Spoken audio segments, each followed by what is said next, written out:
My mother texted me hours before the most important dinner of my sister's life.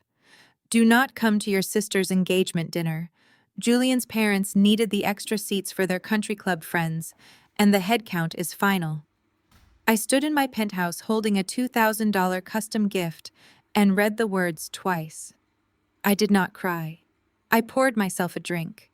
But hours later, my phone rang with my sister screaming on the other end, begging me to save them from the police. Because my mother had just seen the cover of a national business magazine and realized a terrifying truth. I stood in the center of my downtown penthouse, the floor-to-ceiling windows, framing the sprawling city skyline below me.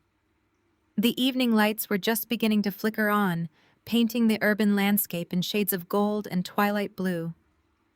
In my hands, I held a custom-engraved crystal vase, a heavy and exquisite piece of art I had commissioned specifically for my younger sister Chloe's engagement. My phone buzzed on the marble kitchen island.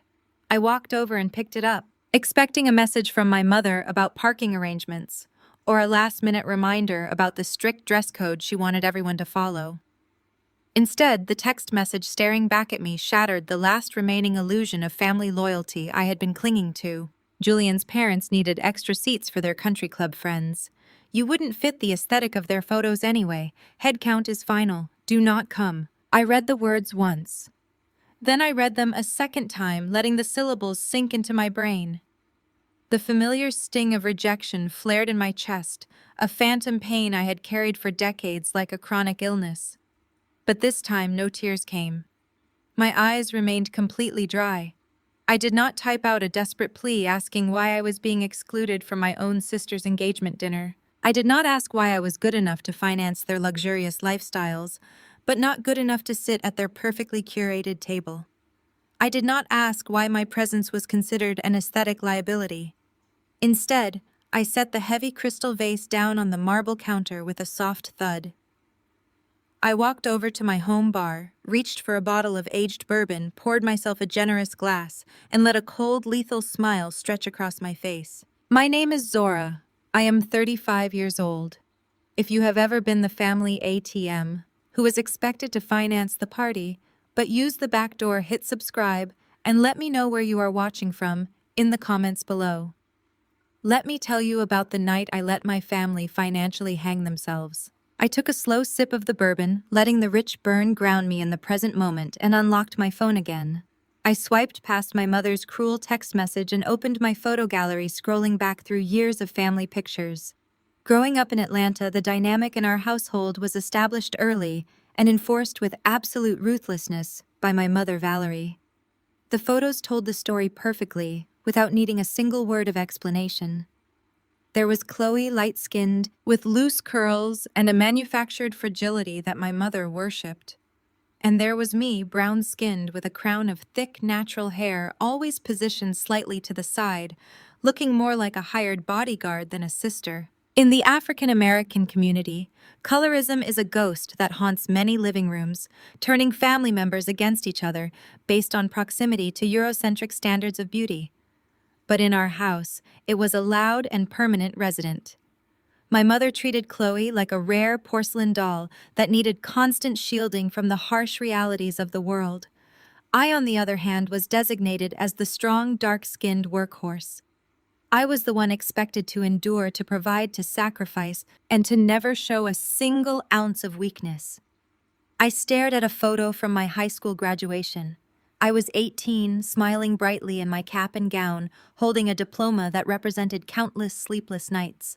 What the photo did not show was the bitter argument we had that very morning in our cramped kitchen. I had just received my first major paycheck from a grueling summer internship at a corporate law firm. I had worked 60-hour weeks, organizing files, running errands, and saving every dime for my upcoming college tuition. I was so proud of that envelope of cash. My mother had walked into my room while I was getting dressed for graduation, not to congratulate me, but to demand my earnings. Chloe had a regional beauty pageant coming up, and Valerie insisted she needed a custom gown to compete with the other girls. When I refused, pointing out that I desperately needed the money for textbooks and dorm fees, my mother's response was a masterclass in emotional manipulation and psychological abuse. "You are tough, Zora," she had said, snatching the envelope right off my desk. "You can handle the struggle. You always figure things out." But Chloe is different. Chloe is delicate. She needs to be protected. She needs this gown to succeed. "You are built for the hard work. She is built for the spotlight." I let her take it. I stood there in my graduation gown and let her walk out with the money I had bled for. That was the tragic reality of my youth. I accepted the role of the provider because it was the literal only way I received any acknowledgement or validation in that house. I genuinely believed that if I just worked hard enough, if I became successful enough, if I bought them enough expensive things, they would eventually see my value. They would finally look at me and love me the way they loved Chloe. I spent my 20s building a ruthless career in private equity, turning myself into a financial powerhouse, while my sister bounced from one expensive hobby to another, fully funded by the Bank of Zora. Every time Chloe failed, I paid the bill.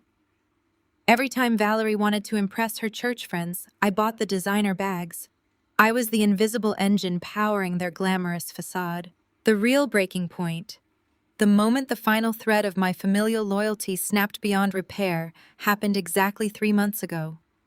That was the night Chloe brought Julian home for the first time. Julian was white, excessively arrogant, and allegedly the sole heir to a massive commercial real estate dynasty. From the moment he walked into my mother's house wearing a tailored suit and a condescending smirk, Valerie treated him like royalty. She practically tripped over herself trying to secure his elite validation. During that introductory dinner, Julian and his parents, who had flown in to inspect the family their son was marrying into, treated me like hired help. I had paid for the expensive catered meal we were eating, but I was seated at the far end of the table, isolated from the main conversation. Julian's mother, a woman dripping in diamonds and passive aggression, spent the evening making thinly veiled microaggressions. She looked at my natural hair, tilted her head with fake concern, and asked if I ever thought about taming it for professional settings so I wouldn't frighten potential clients. When I calmly explained that my appearance had never hindered my ability to close multi-million-dollar acquisitions, Julian chuckled dismissively. He leaned back in his chair, swirling his wine, and said I had a very intimidating and aggressive tone. He told me I should learn to soften up and be more agreeable if I ever wanted to find a husband to take care of me like Chloe did.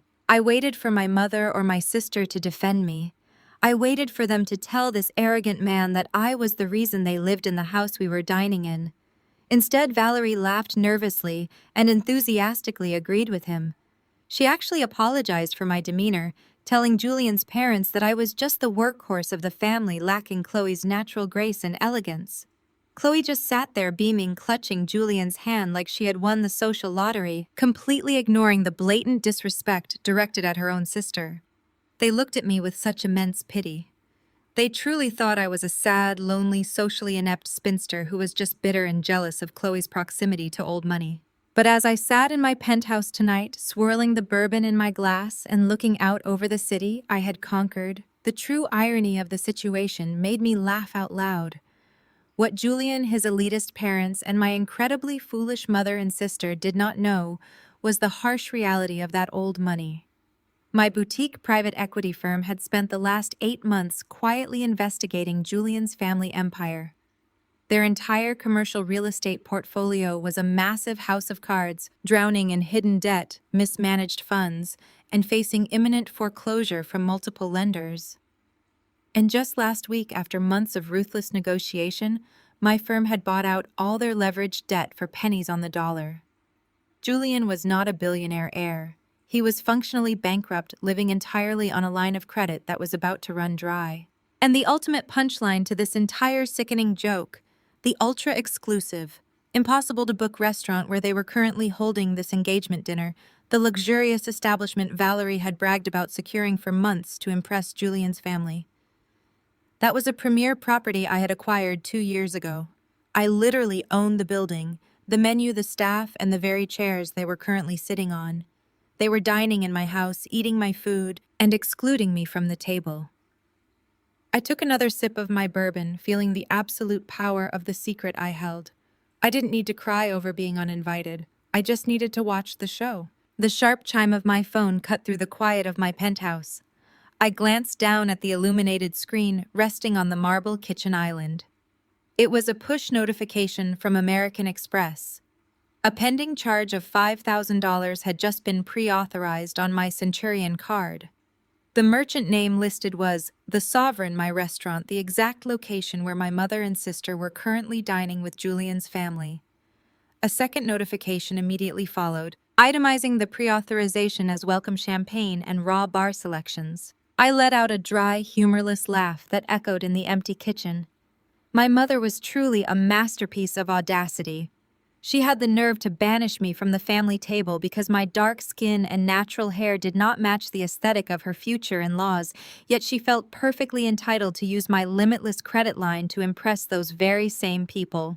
I leaned against the cool marble counter, remembering exactly how she had managed to get my card on file in the first place.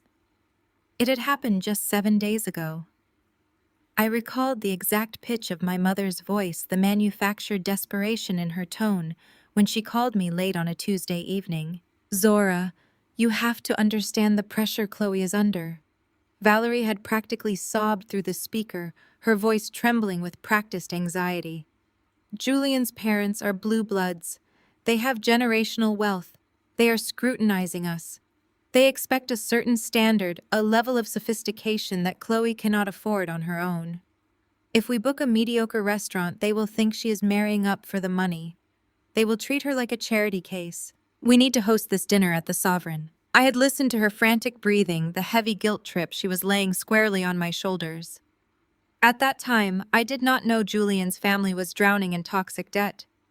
I only knew that my mother was weaponizing my protective instincts. She knew exactly which buttons to push. She played on my ingrained conditioning to shield my family from the racial and classist judgments of wealthy white elites. I had worked my entire life to ensure no one could ever look down on us financially. Valerie knew I would not let Julian's parents humiliate my little sister. So I had sighed, pulled my heavy titanium card from my wallet, and dictated the 16 digits over the phone. "Use this for the deposit," I had told her. "Make sure they treat you well. Show them we belong in any room they do." Valerie had thanked me profusely, calling me her rock, her strong girl, the foundation of the family. Those words tasted like ash in my mouth now. The foundation of the family was only useful for being stepped on, so the others could reach higher ground. She had sworn she only needed the card to secure the private dining room, promising she would pay the actual bill herself. I knew she was lying. Valerie's salary as a mid-level regional manager barely covered her luxury car lease and her country club dues. But I had agreed anyway. Like an obedient workhorse, I had provided the safety net. I had done it because despite the years of colorist remarks and blatant favoritism, a small, foolish part of my inner child still craved my mother's approval. I had secured their reservation at the most exclusive venue in the city, long before Valerie sent me that text message telling me the headcount was final and my presence was an aesthetic liability. Now looking at the $5,000 charge for welcome champagne, the sheer magnitude of Valerie's betrayal crystallized in my mind. She had secured my financial backing by playing on my loyalty, only to banish me from the very table I was paying for. She had decided that my money was perfectly acceptable, but my physical presence, my dark skin, my natural hair, my commanding presence was too uncouth for the delicate sensibilities of Julian's bankrupt parents. For years, I had accepted this dynamic. I had allowed myself to be the financial shield and the emotional punching bag. In our community, there is a pervasive, suffocating expectation placed on the eldest daughter who makes it out. You are expected to carry the weight of your family's unfulfilled ambitions. If you complain, you are bitter. If you set boundaries, you are acting like you are better than where you came from. You are supposed to absorb the disrespect gracefully, write the checks silently, and be grateful that they allow you to serve them. I took another sip of my bourbon. The liquid burned a clean, hot trail down my throat, washing away the last remnants of my familial guilt. Valerie was not just thoughtless. She was malicious. She had actively calculated how to extract my resources while planning my exclusion. She wanted to sit at the head of a luxurious table, sipping vintage champagne on my dime, pretending to be a woman of independent means. She wanted to play the wealthy matriarch for Julian's parents, completely erasing the daughter whose sweat and brilliance had funded the illusion. I watched a third notification flash across my screen. The restaurant staff at the Sovereign were doing exactly what they were trained to do. They were providing impeccable, flawless service to a high-rolling table. The sommelier was likely pouring the crystal flutes right now, offering tasting notes on the expensive vintage Valerie had selected. Chloe was probably smiling that soft, practiced smile, holding Julian's hand, feeling entirely secure in the fantasy they had constructed. They were insulated by my money, confident that the invisible workhorse would never dare disrupt the show. They assumed I would just swallow the disrespect, pay the invoice, and continue playing my role as the reliable provider. That was the dynamic we had operated under for 15 years. I take the disrespect, they take the cash. I walked over to the sprawling leather sofa in the center of my living room and sat down, staring at the phone in my hand.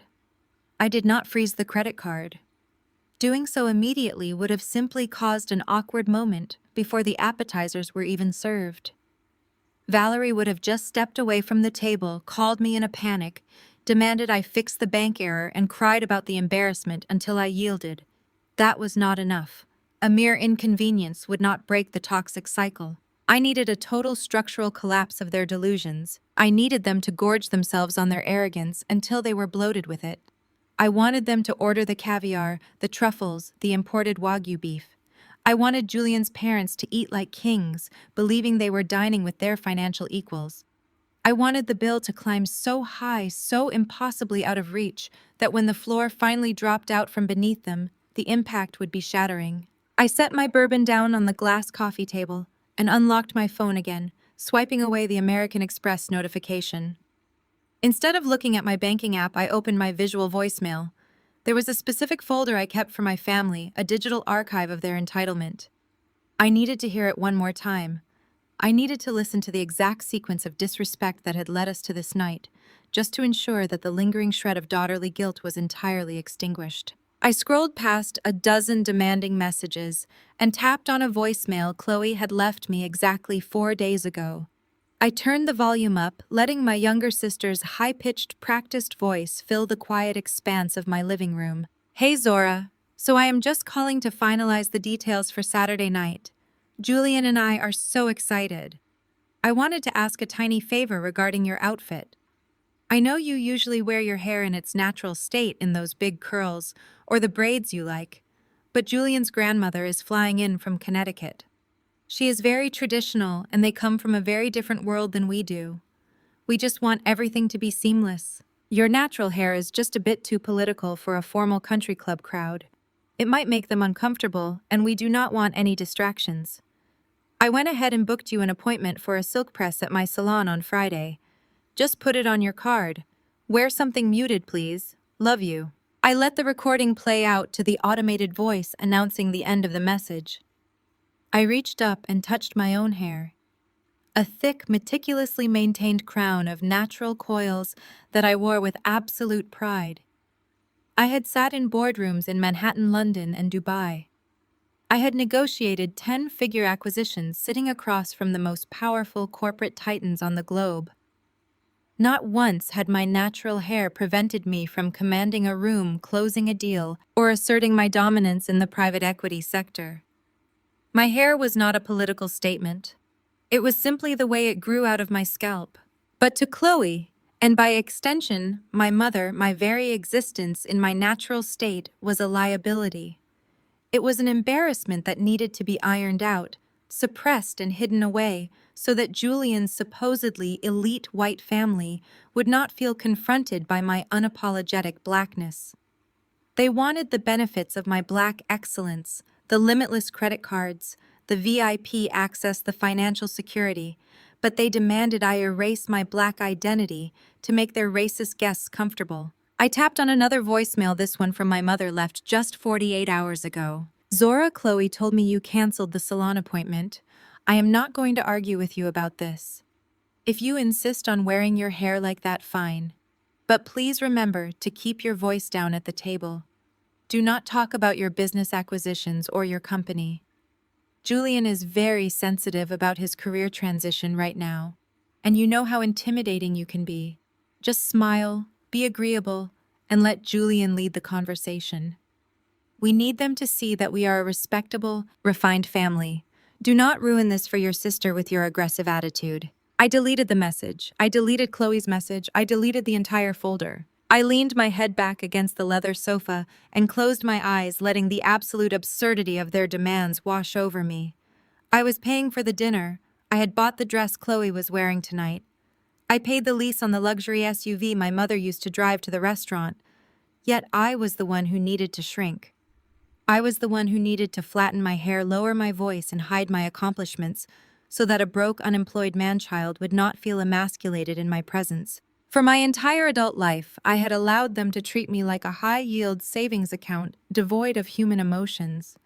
I had operated under the delusion that if I just provided enough, they would eventually respect me. I had internalized the toxic trope of the strong black woman to my own detriment. Society tells women who look like me that our highest calling is to bear the weight of everyone else's burdens without breaking a sweat. We are expected to swallow disrespect, absorb the trauma, pay the bills, and do it all with a smile, so we are not labeled as angry.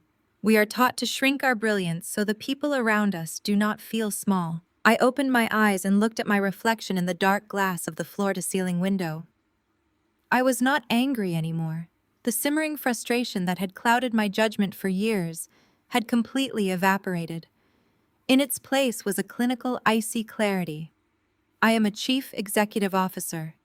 My entire career is built on identifying failing assets, restructuring bad debt, and liquidating toxic investments. Why had I treated my personal life any differently? Valerie and Chloe were not just ungrateful family members. They were a terrible investment.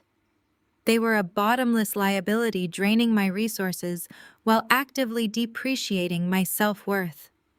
They had consumed my money, my time, and my emotional energy, yielding nothing but disrespect and humiliation in return. And a smart executive knows exactly when to cut their losses. The breaking point had finally arrived, quiet and absolute. I was done shrinking. I was done ironing my hair to appease people whose net worth was a fraction of my tax bill. I was done softening my voice for men who were intimidated by my competence. I was done financing the delusions of a mother who hated her own reflection so much that she projected her insecurities onto her darkest daughter. I picked up my phone. The hesitation that usually accompanied any decision regarding my family was entirely gone. The emotional umbilical cord connecting me to Valerie's approval was permanently severed. The Bank of Zora, which had funded their lavish lifestyles, their designer wardrobes, and their desperate attempts to buy their way into high society, was officially closed. I unlocked my screen and scrolled through my contacts until I found the name I needed.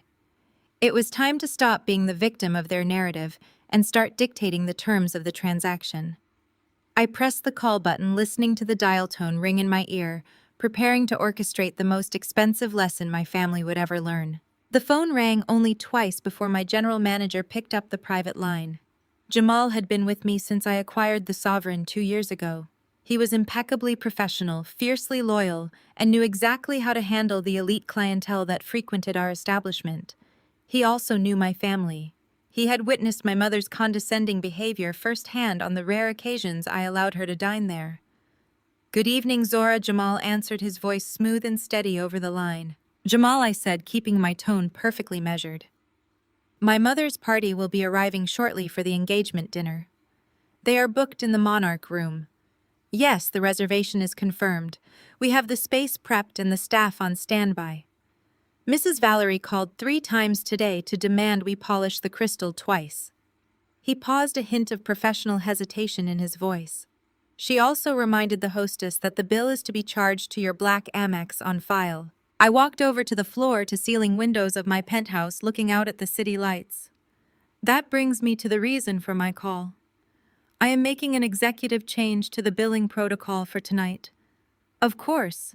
How would you like us to handle it? I want you to provide them with a masterclass in luxury, Jamal. I want the service to be absolute perfection. Do not hand them the standard menus. Bring out the reserve list. I want you to personally offer them the 1990 Dom Perignon. Recommend the beluga caviar for their starting course. Suggest the A5 Japanese Wagyu and the white truffle risotto. Let them order anything their hearts desire. Treat them as if they are the most important royalty to ever walk through our doors. I heard the soft scratching of a pen on the other end of the line as Jamal took notes. Consider it done. And the payment method, that is the most important part, I said, my voice dropping to an icy calm. I want you to go into the system right now and completely unlink my credit card from that reservation. Delete the authorization. Remove my profile from their table entirely. When dinner concludes, you will present the full, unadjusted check directly to my mother. Under no circumstances are you to process any charge to my accounts. There was a brief silence on the line. Jamal was a sharp man. He did not need me to spell out the implications of a table racking up a 5-figure bill without a corporate card to catch the fall. He understood exactly what kind of execution I was ordering. Understood completely, Zora. I will remove the card from the file immediately. They will receive the absolute best we have to offer, and the bill will be presented to the host at the end of the evening.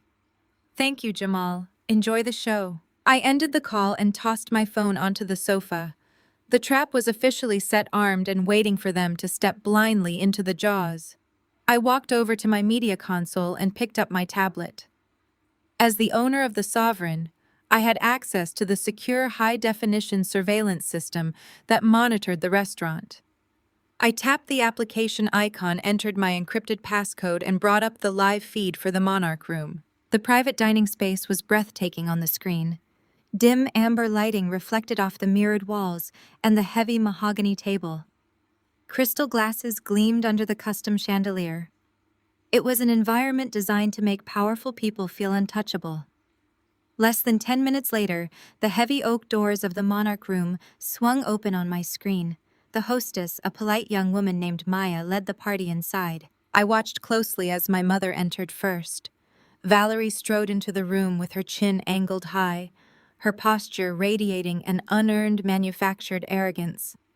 She looked around the opulent space, nodding with a haughty expression, as if she had personally laid the mahogany floors.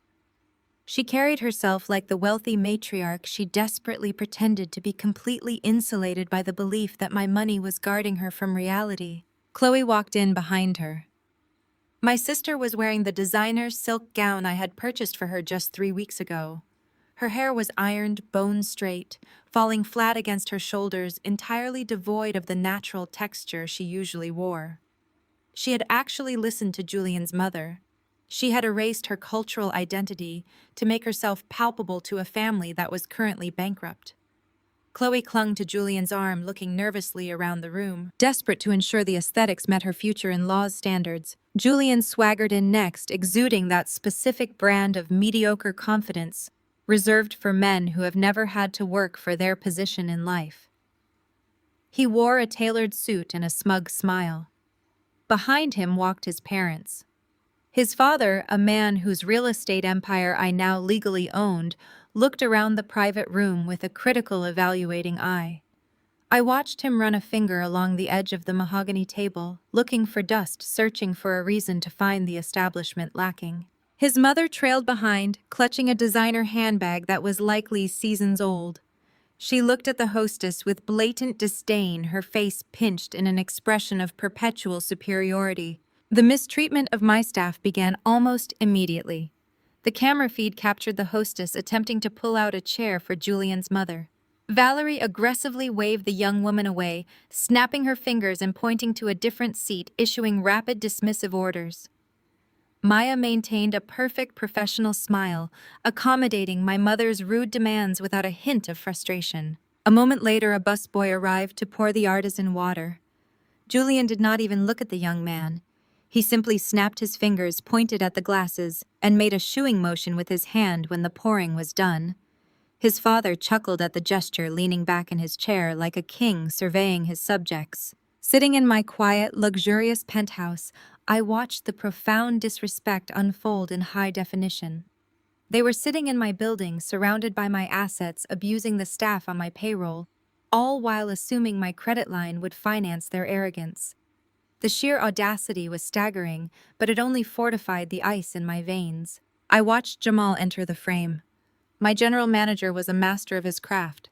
He approached the table with a warm, deferential bow, presenting the reserve wine list. He spoke directly to Julian's father and Valerie, offering the exact recommendations I had dictated. Even without audio, I could read the body language perfectly.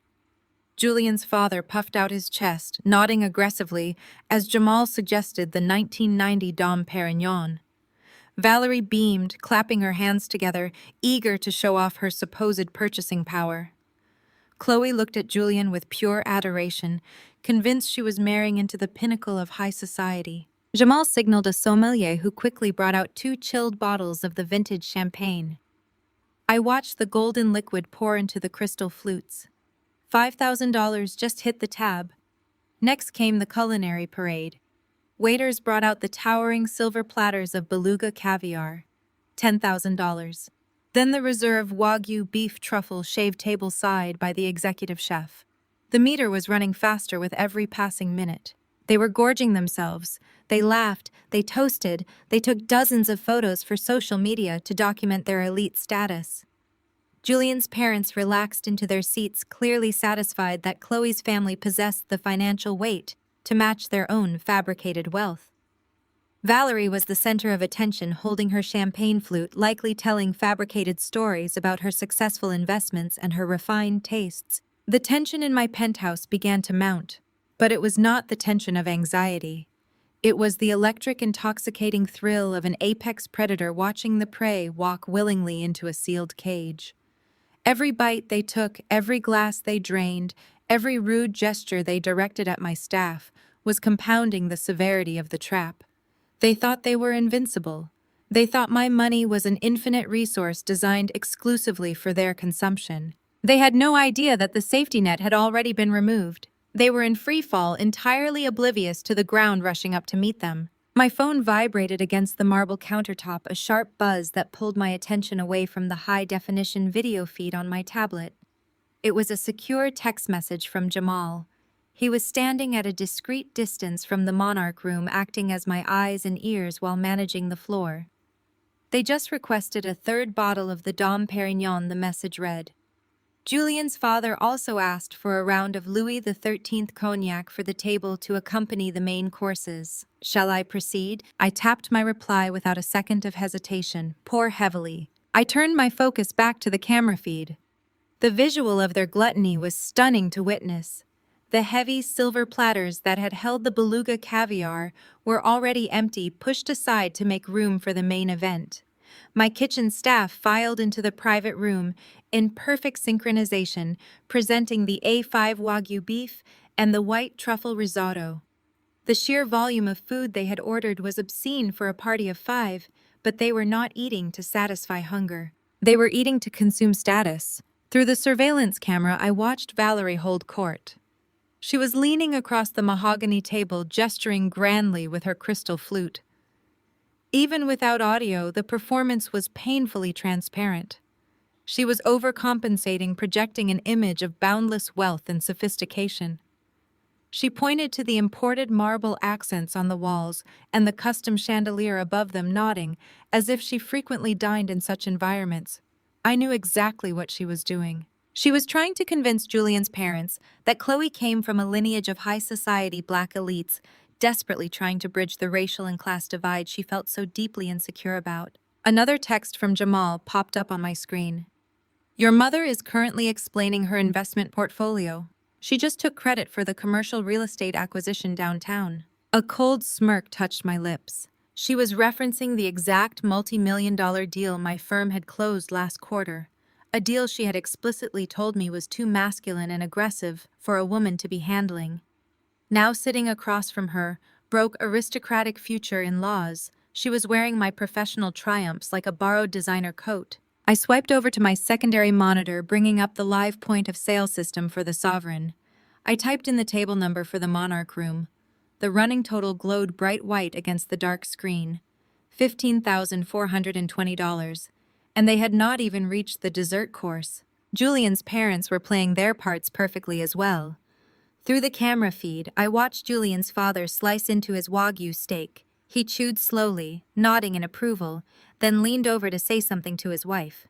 She offered a tight, patronizing smile in Valerie's direction. My phone buzzed again.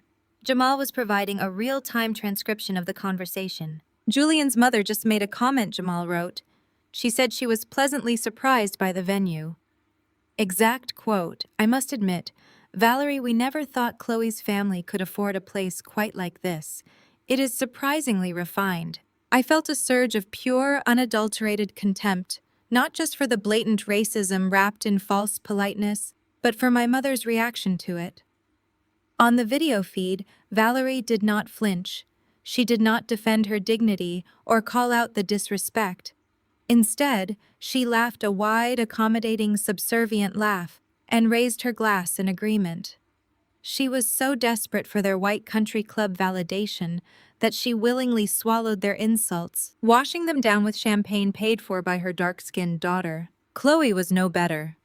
She sat beside Julian, hanging onto his arm, her straightened hair falling flat against her shoulders. She looked at Julian's parents with wide, eager eyes, nodding vigorously at whatever condescending remark they made next. She was the perfect, compliant prize.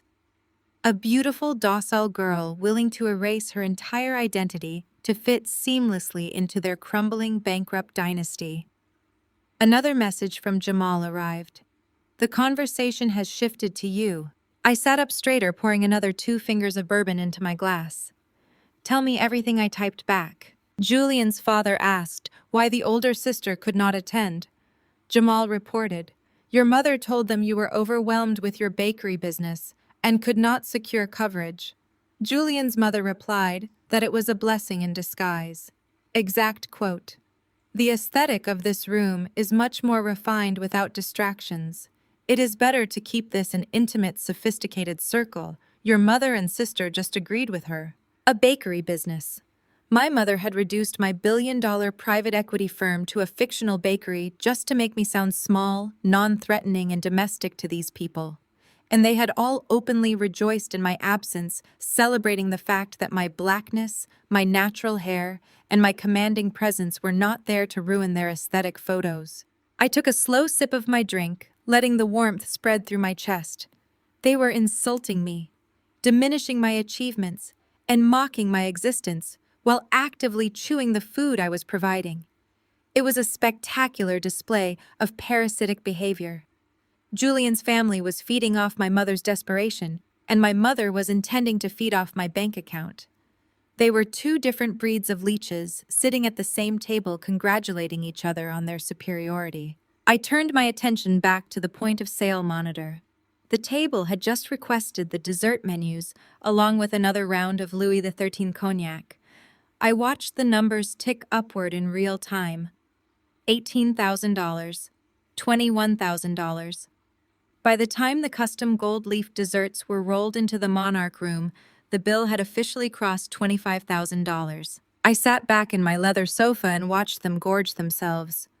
The visual was almost poetic. Valerie was leaning back in her chair, visibly intoxicated, waving her hands as she spoke. Chloe was posing for a barrage of selfies with Julian, capturing the opulent background to post on her social media, curating the perfect lie of a wealthy elite engagement.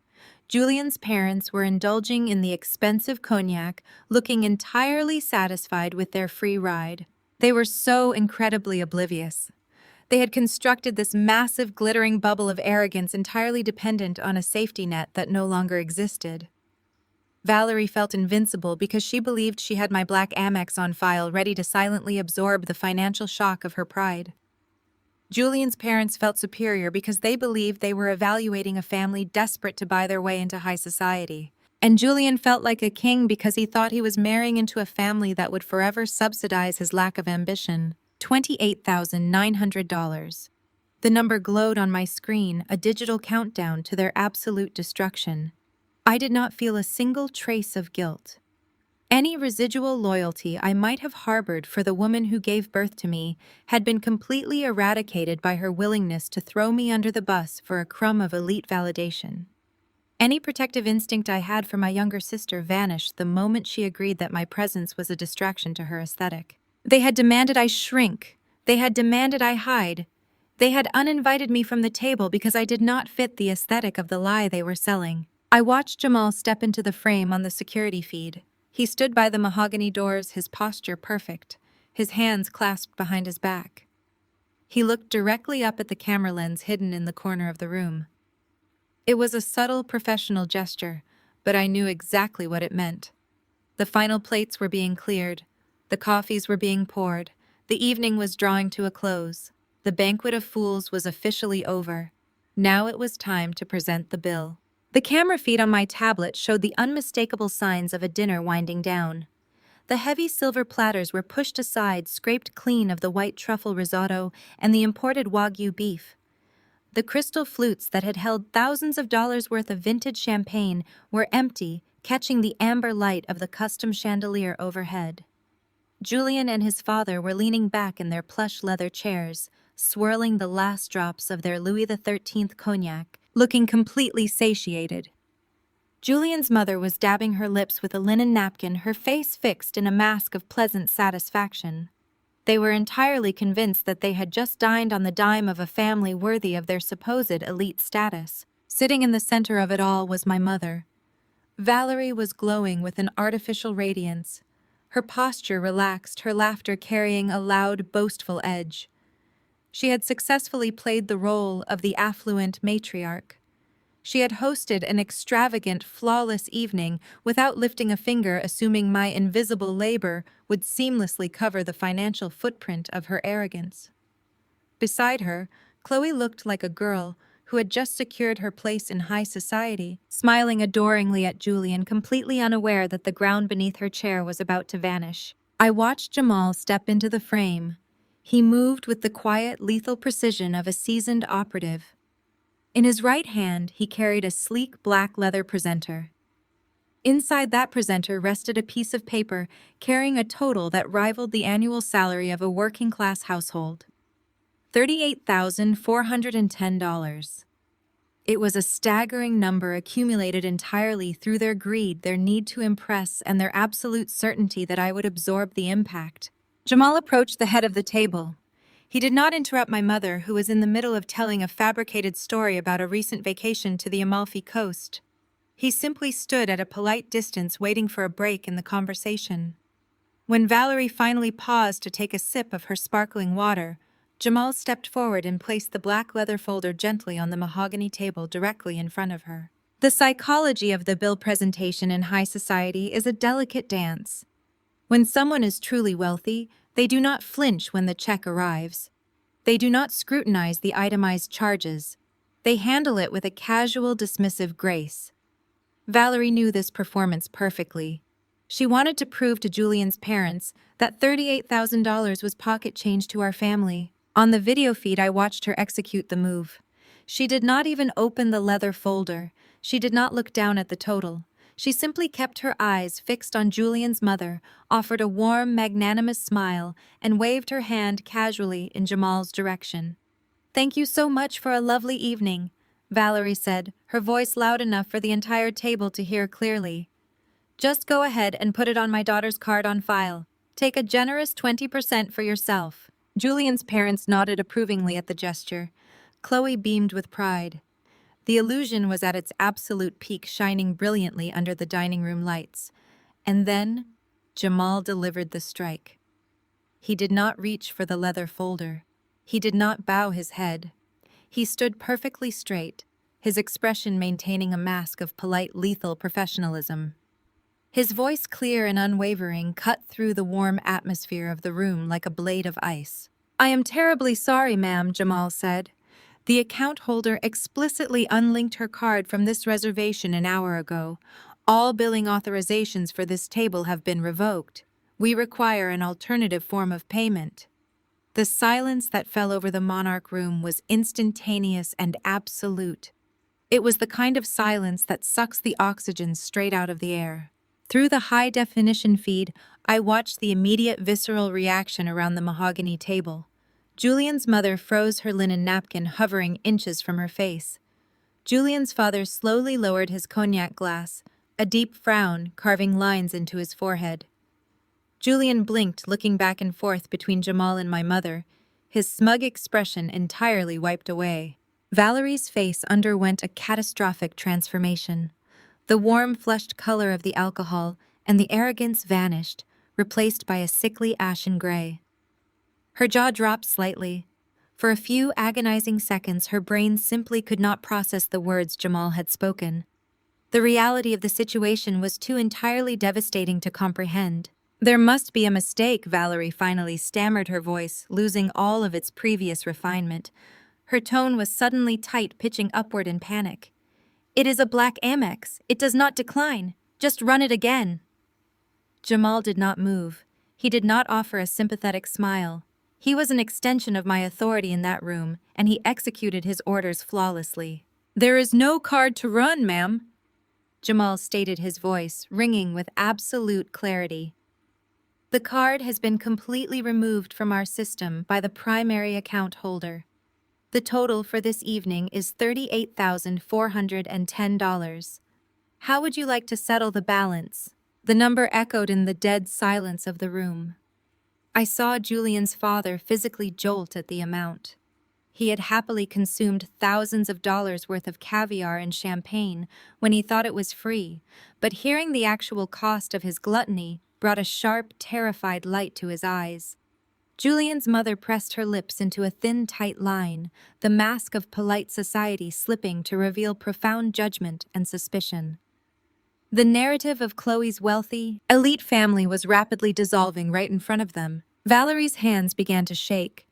The performative grace was gone. She ripped open the black leather folder and stared at the receipt, her eyes widening in absolute horror as she saw the itemized list of their consumption. She looked at Chloe, who was practically hyperventilating, her hands gripping the edge of the table so tightly her knuckles were white. "I need to make a phone call," Valerie gasped, her voice trembling. "It is just a fraud alert. My daughter travels a lot. Her bank is very strict. It is just a security measure. Give me one moment." She desperately shoved her hand into her designer purse, digging frantically for her phone. Miles away in the cold, silent sanctuary of my penthouse, the phone resting on my marble countertop burst to life. The screen illuminated the dark room, vibrating aggressively against the stone. The caller ID flashed in bright white letters. "Mother." I stood completely still, staring down at the glowing screen. For 35 years, I had answered that call. Every time she needed a bailout, every time she needed to maintain a lifestyle she could not afford, every time Chloe needed to be rescued from her own financial incompetence, I had picked up the phone. I had absorbed their panic. I had opened my wallet. I had sacrificed my own peace to shield them from the consequences of their actions. I had allowed them to treat me like a machine devoid of humanity, because I had desperately wanted to believe that my utility would eventually earn me their love. The phone continued to vibrate, a desperate, frantic rhythm against the marble. I reached out and hovered my finger over the screen. I did not feel a single ounce of fear. I did not feel the crushing, suffocating weight of daughterly obligation that had dictated my entire adult life. I felt a profound, exhilarating sense of sovereignty. I felt the immense, terrifying power of finally choosing myself. I pressed the red button. I sent the call directly to voicemail. On the tablet screen, I watched Valerie pull the phone away from her ear, staring at it in total disbelief. She had never been sent to voicemail in a moment of financial crisis. It was a reality she could not compute. Her hands were shaking so violently she almost dropped the device. She rapidly tapped the screen again, initiating a second call. My phone lit up once more. I silenced it immediately, the screen going dark in a fraction of a second. Panic was fully setting in at the table. Chloe pulled out her own phone, her perfectly manicured fingers flying across the screen. My phone buzzed again, this time displaying my sister's name. I pressed the power button on the side of the device, cutting the vibration short. I poured myself another measure of bourbon, the ice clinking softly against the crystal glass, a sharp contrast to the silent chaos unfolding on the monitor. In the Monarch Room, the atmosphere had descended into a suffocating, unbearable awkwardness. Julian's parents were shifting in their seats, exchanging pointed, furious glances. The racist and classist assumptions they had harbored all along were roaring back to the surface. They were looking at my mother not as a wealthy equal, but as a fraud. A grifter who had lured them into an expensive restaurant under false pretenses. Valerie was tapping her phone screen with frantic, desperate strikes, muttering under her breath. Chloe was whispering to Julian, trying to explain, trying to salvage the wreckage of her engagement. But Julian was staring at the black leather folder on the table, as if it were an explosive device. Jamal remained standing at the head of the table. He did not retreat to give them privacy. He stood there as a quiet, immovable reminder that a debt had been incurred, and a payment was required. Through the glass panels of the Monarch Room doors, I could see the subtle movement of two restaurant security guards shifting their positions, making themselves visible. The sovereign did not tolerate theft of services, and a $38,000 unpaid tab was a felony. The trap had snapped completely shut. They had demanded I stay away to preserve their aesthetic. They had insulted my appearance, my career, and my existence. Now sitting in the agonizing, humiliating silence of a $38,000 deficit, they were finally realizing the true cost of my absence. The desperate silence in the Monarch Room was finally broken by the sound of Julian clearing his throat. Through the surveillance feed, I watched him straighten his posture and adjust the cuffs of his tailored suit. The initial shock of the $38,000 bill had faded, replaced by the overwhelming, predictable urge to protect his ego in front of his parents. Julian was a man who had been told his entire life that his surname was a shield against the consequences of reality. He looked at Valerie, who was still frantically tapping her dark phone screen, and then he looked at Chloe, who was practically vibrating with anxiety. I knew exactly what was going through his mind. This was his moment to play the wealthy white savior. He wanted to rescue his beautiful, distressed fiancée and her embarrassed mother from this unfortunate, tacky financial mishap. He wanted to demonstrate to his judgmental parents that he was a man of boundless means, capable of casually waving away a five-figure deficit as if he were paying for a cup of coffee. Julian reached into the breast pocket of his suit jacket and pulled out a sleek designer wallet. With a practiced, arrogant smirk, he extracted a heavy metal platinum card and tossed it onto the silver tray Jamal was holding. "Do not worry about it, Valerie," Julian said, his voice dripping with condescending magnanimity. "I am sure it is just a bank error on Zora's end. I will take care of this. Let us not let a simple technical glitch ruin a beautiful evening." Chloe looked at him as if he had just parted the Red Sea. She placed her hand over his chest, her eyes wide with adoration and immense relief. Valerie let out a loud, shuddering breath, offering Julian a smile of profound, obsequious gratitude. Julian's father gave a curt, approving nod, leaning back in his chair, satisfied that the natural order of things had been restored.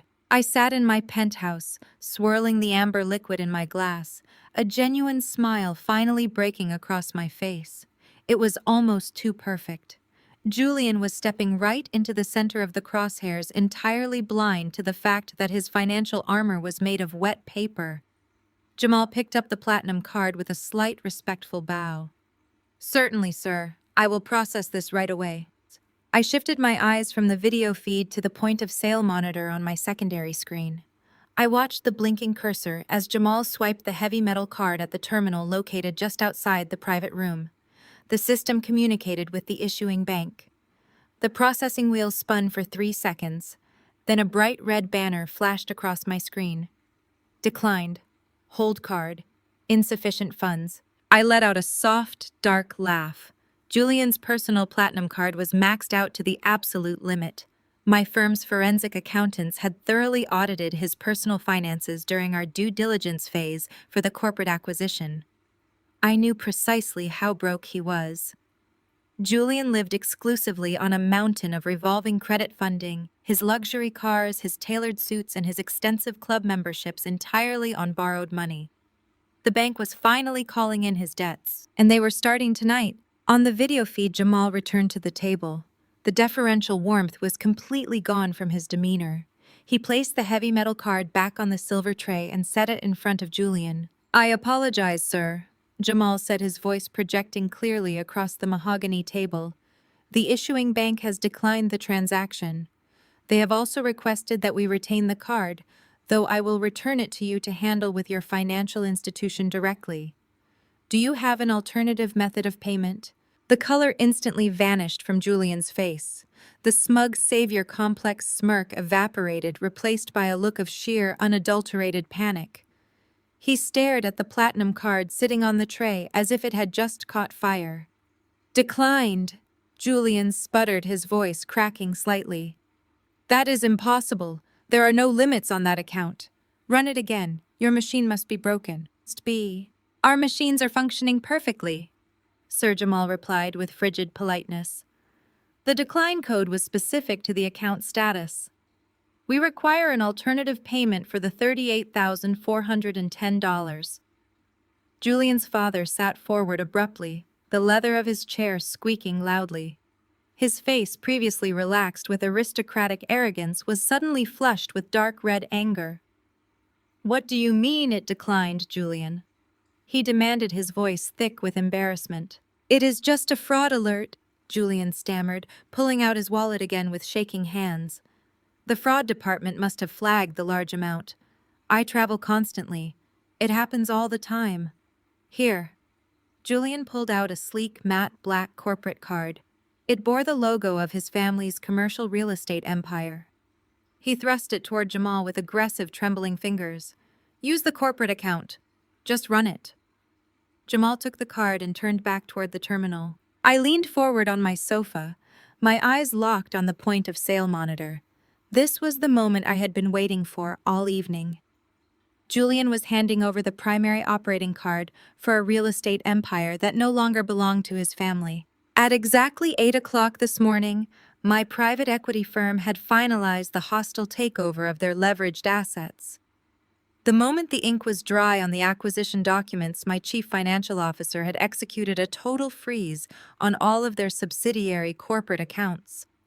We had locked down their ledgers, stopped all outbound cash flow, and initiated a complete audit of their operating expenses. The card Julian had just handed to my general manager was nothing more than a useless piece of decorative plastic. The processing wheel on my monitor spun for a fraction of a second before the terminal returned a fatal response. Declined. Account frozen. Contact issuing authority. I took a slow, deeply satisfying sip of my bourbon. The kill shot had been delivered. Jamal walked back into the Monarch room. He did not approach Julian with a tray this time. He held the black corporate card between his fingers, his face a mask of absolute unforgiving authority. He stopped at the head of the table. Sir Jamal announced, his voice carrying the distinct, sharp edge of a man who was no longer treating them as valued guests, but as a liability. The corporate card has also been declined. The system indicates that the primary accounts associated with this card have been frozen by the acquiring institution. The words hung in the air, heavy and lethal. Frozen by the acquiring institution. Julian's father shot up from his chair, his heavy hands slamming down on the mahogany table. The crystal glasses rattled against the wood.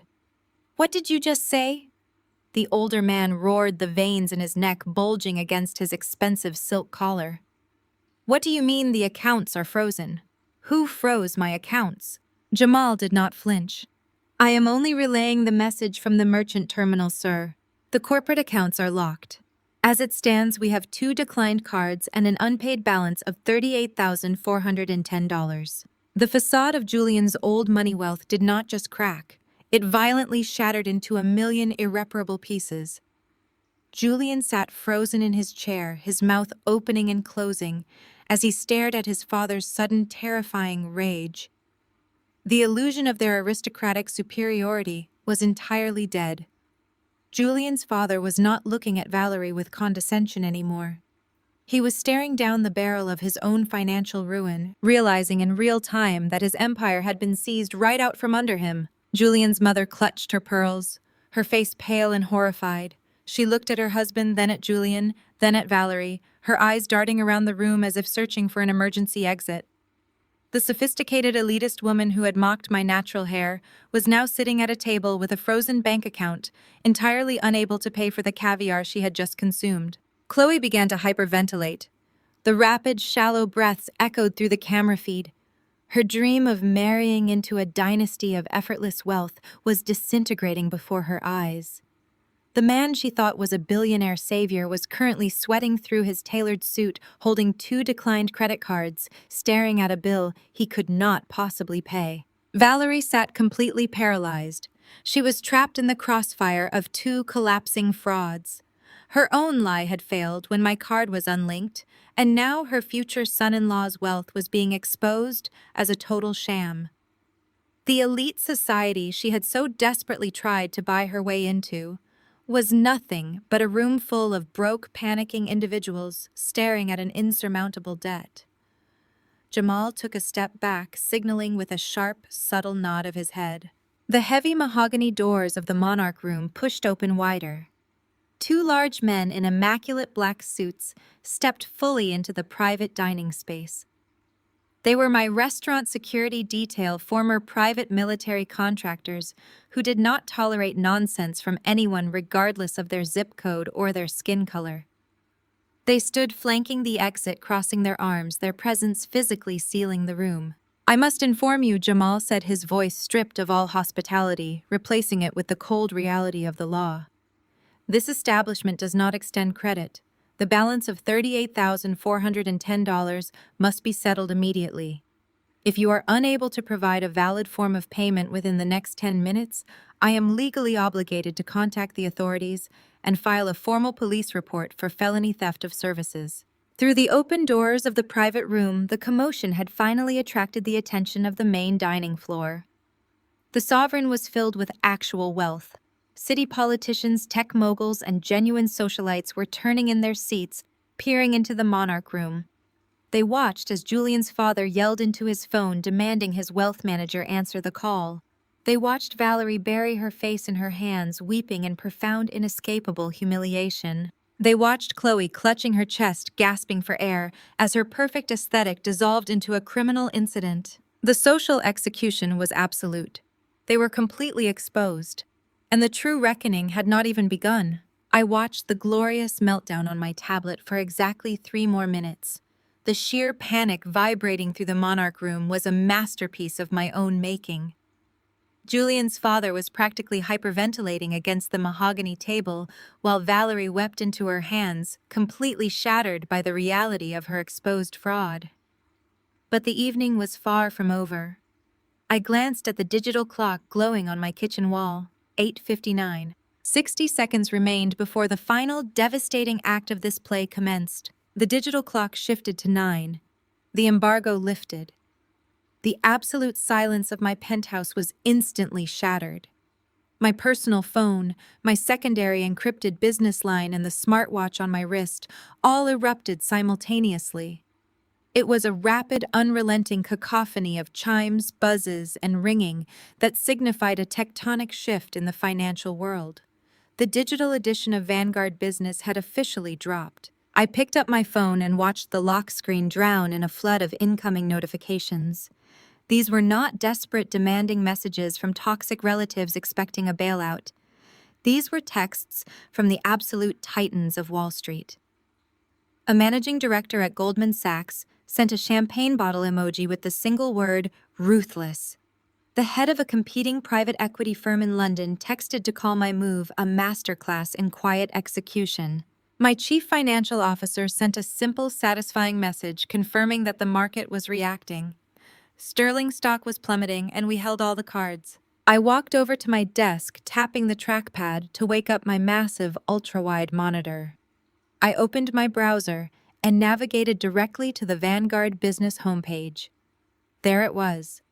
Taking up the entire screen in glorious high-definition resolution was the monthly cover feature. I stared at the image, feeling a profound, resonating wave of vindication wash over me. The photography team had captured exactly what I wanted to project to the world. I sat in my ergonomic chair and studied my own reflection on the digital cover. There was no straightened, flattened hair designed to appease country club sensibilities. I wore my natural hair in a magnificent voluminous crown of tight coils. The studio lighting caught the rich, deep melanin of my skin, highlighting the very features my mother had spent decades trying to hide or apologize for. I was dressed in a tailored emerald green suit that commanded absolute authority. My posture was relaxed but lethal. I was staring directly into the camera lens with the unapologetic confidence of a woman who answers to absolutely no one. But it was the bold, stark white text printed directly beneath my image that carried the true lethal payload. The headline read, "The 35-year-old Savior. How Zora Acquired the Bankrupt Sterling Empire for Pennies." Right below that, the subheadline offered the fatal blow. Inside the aggressive private equity takeover that dismantled a generational real estate dynasty, I let the words sink in. The Sterling Empire, Julian's family, the so-called aristocratic dynasty that had looked down their noses at my mother, sneered at my sister, and demanded I erase my blackness to suit their aesthetic. For weeks they had paraded around the city, acting as if they were doing Chloe a favor by allowing her to marry into their pristine lineage. They had strutted into my restaurant tonight, under the delusion that their name carried weight, that their bloodline was an impenetrable shield against the working class. They did not realize that their entire legacy had just been publicly liquidated by the dark-skinned workhorse they had refused to invite to dinner. I scrolled down to read the opening paragraphs of the feature article. The journalist had done an exceptional job piecing together the forensic trail I had legally provided to them under embargo. They detailed the reckless over-leveraging, the toxic commercial loans, and the decades of gross financial mismanagement that had hollowed out the Sterling family trust. The article exposed how Julian's father had been desperately moving money between shell companies just to maintain the illusion of liquidity. It outlined exactly how Julian himself had been living off a corporate expense account funded entirely by defaulted debt. It was a complete clinical autopsy of their fabricated wealth. The feature positioned my firm and me specifically as the apex predators of the financial sector. It detailed how my team had recognized the blood in the water, swooped in quietly over the last 8 months, and bought the Sterling debt for a fraction of its value. By acquiring their primary loans, I had effectively made the Sterlings my financial subordinates. I owned the paper on their commercial high-rises. I owned the mortgages on their storage facilities. I controlled the purse strings of their entire remaining cash flow. The article made it abundantly clear to anyone in the business world that Julian's father was no longer a real estate mogul. He was my tenant. My phone buzzed with an incoming call from a major financial news network asking for a live comment on the acquisition. I declined the call immediately. The media could wait. The industry accolades and the interview requests meant very little to me in that specific moment. My attention belonged entirely to the live feed still running on my tablet. I picked the device back up and stared at the chaos unfolding in the Monarch room. Vanguard Business was required reading for anyone operating in the corporate real estate sector. It sent automated push notifications to every major investor, broker, and executive in the country. It was only a matter of time before the digital shockwave hit the dining table. Julian's father was a man obsessed with his own press and his own image. He had customized alerts set up on his phone for his company name. I knew the exact moment the notification would breach the walls of that private room. I leaned back against the leather of my sofa, savoring the absolute power of my position. For 35 years, I had been told to shrink. I had been instructed to make myself smaller so my sister could shine. I had been commanded to dilute my identity so my mother could pretend she belonged to a social echelon that secretly despised her. I had been banished from tonight's dinner because my existence was deemed an aesthetic liability. Yet here I sat holding the financial leash of the very people they were trying to impress. I had not yelled. I had not argued with Chloe over the phone when she demanded I press my hair. I had not begged Valerie for an invitation to a table I was paying for. I had simply done what I do best. I had assessed the liabilities, restructured the debt, and executed a flawless hostile takeover of their entire reality. The digital bomb had detonated successfully across the internet. The fallout was already spreading through the financial markets, driving the final nail into the coffin of the Sterling family's reputation. Now all that remained was for the blast wave to physically reach the people sitting in the Monarch room. On the high-definition feed radiating from my tablet, the heavy mahogany table in the Monarch room was a landscape of suffocating tension. Jamal and the two security guards remained stationed by the doors, immovable statues waiting for the $38,000 payment that no one in the room could produce. The silence among the dinner guests was already thick enough to choke on. Then the catalyst arrived. It did not come with a dramatic explosion or a shouted declaration. It came as a tiny sharp vibration against the polished wood. Julian's father had placed his smartphone next to his empty cognac glass earlier in the evening. The screen suddenly flared to life, cutting through the dim amber ambiance of the private dining room. I zoomed in on the video feed, my fingers hovering over the glass screen of my tablet. A Google alert had bypassed his Do Not Disturb settings, a priority notification programmed to trigger whenever the Sterling corporate name was mentioned in major financial news networks. He glanced down at the glowing rectangle, clearly annoyed by the interruption to his current devastating credit card crisis. His heavy brow furrowed deeply. He picked up the device with a frustrated, jerky motion, intending to swipe the notification away so he could return to the problem of his impending arrest. But his thumb froze mid-air. The bold text of the Vanguard business alert was unmistakable, even from my distant vantage point through the camera lens. I watched the exact millisecond his brain processed the headline. It was a visceral, biological reaction that no amount of country club etiquette or rehearsed arrogance could mask. The aristocratic flush of anger that had colored his cheeks just moments ago when his corporate card was declined vanished entirely. The blood completely drained from his face, leaving behind a sickly, chalky pallor that made him look like a corpse. He stared at the screen, his mouth slightly ajar, his eyes widening to a point where I could see the whites all the way around his irises. He was not just reading an article, he was reading his own financial obituary. He tapped the notification with a trembling finger, opening the full digital magazine cover. The glow of the screen reflected sharply in his wide eyes. He was looking directly at my face, my natural hair, my tailored emerald suit, and the uncompromising headline declaring my firm as the new owner of his entire existence. His chest began to heave with rapid, shallow breaths. The patriarch of the Sterling dynasty, a man who had sneered at my mother and expected my family to grovel for his son's hand, was currently suffocating under the weight of his own bankruptcy. His hand began to shake so violently that the phone vibrated visibly in the air. He blinked rapidly, pulling the device closer to his face, as if the proximity might somehow alter the text, hoping it was a hallucination brought on by the stress of the declined credit cards. But the digital ink was permanent. The hostile takeover was a matter of public record. His legacy was dead, and he was staring at the face of his executioner. Julian noticed his father's sudden, catastrophic physical shift. He reached out, his own panic escalating, and touched his father's arm. Julian was holding a heavy crystal goblet of ice water in his left hand, having taken a desperate sip to wet his dry throat after the profound humiliation of his own declined platinum card. His father did not speak. He could not speak. The sheer magnitude of the shock had temporarily paralyzed his vocal cords. Instead of offering an explanation, he shoved the smartphone directly into Julian's chest. Julian fumbled, pinning the phone against his tailored suit before bringing it up to his eye level.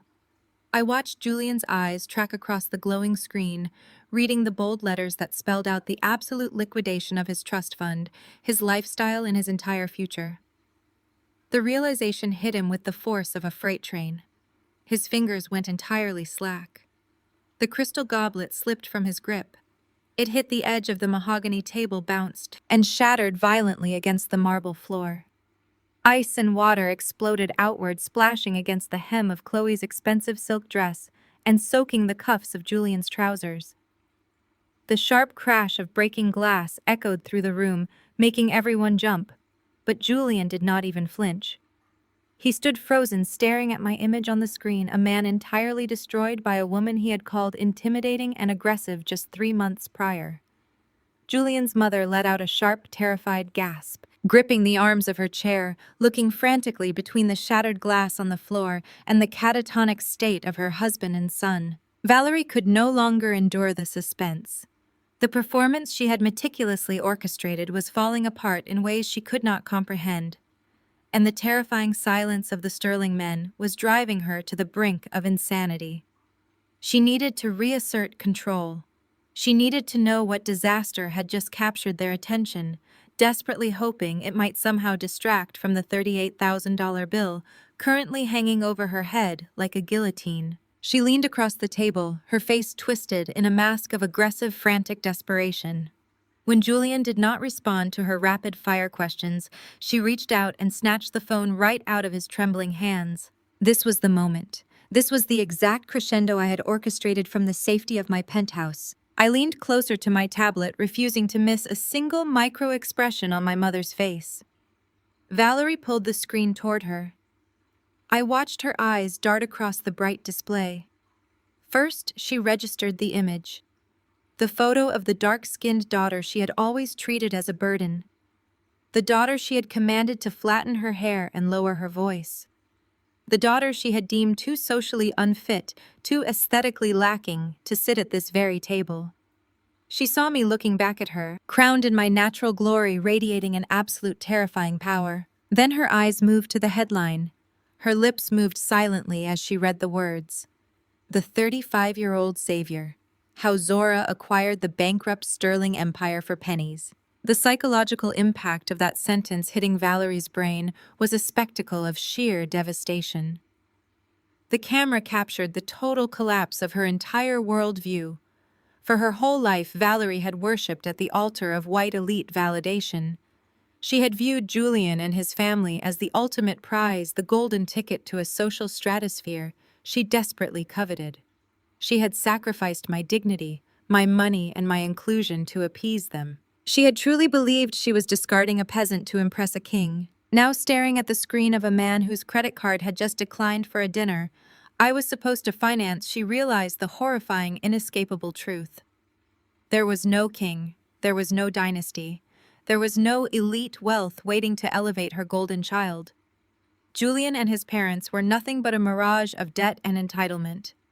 The only actual billionaire in her orbit, the apex predator who had systematically dismantled the very empire she was trying to marry into, was the daughter she had just banished to the shadows. Valerie's mouth opened in a silent, gaping scream of realization. Her eyes darted wildly from the phone screen to Julian, then to his father, and finally around the opulent walls of the monarch room. The reality of her surroundings suddenly took on a new, terrifying context. She was sitting in a restaurant that I owned. She was staring down a bill she could not pay.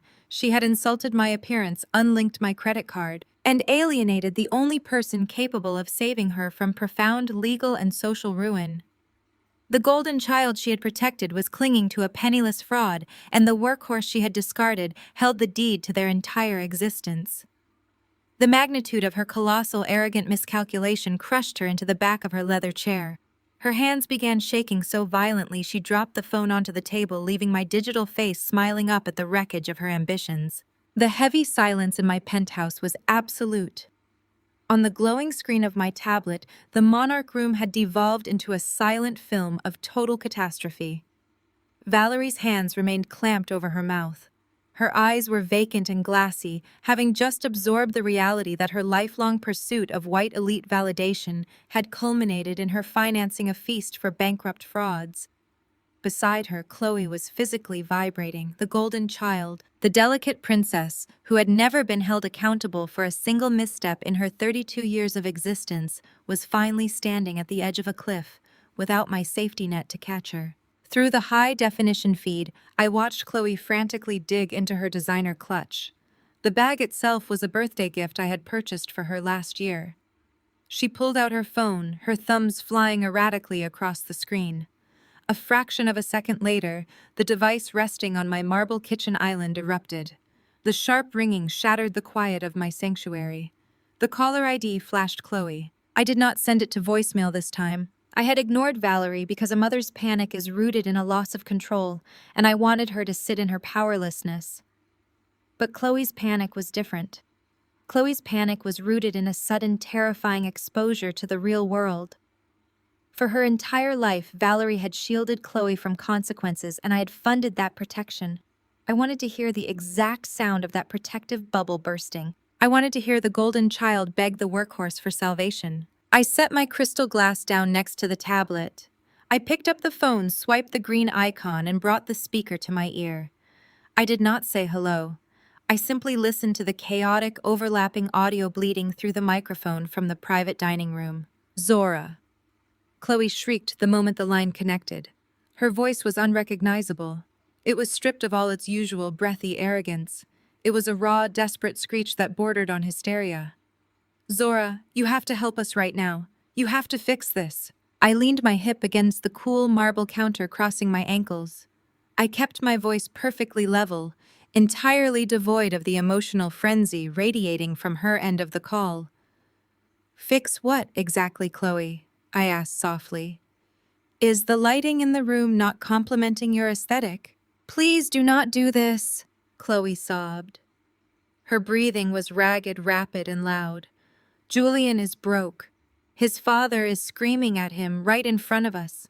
He is screaming about bankruptcy and hostile takeovers and your magazine cover. Mom cannot even speak. She is just staring at the table, and the restaurant manager is standing right here with two massive security guards. They are locking the doors to the private room. They told us we have 10 minutes to pay $38,000 or they are calling the police for felony theft. Zora, you have to pay this bill. You have to give them your card. They are going to arrest us. Through the tablet screen, I watched her pace back and forth in the confined space of the Monarch room, pressing the phone tightly to her ear. Julian was indeed being verbally eviscerated by his father. The older man was gesturing wildly, his face dark purple with rage, entirely abandoning the refined aristocratic persona he had projected all evening. Julian's mother was weeping into a cloth napkin. Valerie remained entirely catatonic. I let Chloe's frantic begging hang in the air for a long, deliberate moment. I wanted her to feel the crushing weight of the silence. I wanted her to realize that the automatic rescue she had always counted on was no longer coming. It is fascinating how quickly your priorities shift, Chloe. I finally said, my tone clinical and detached.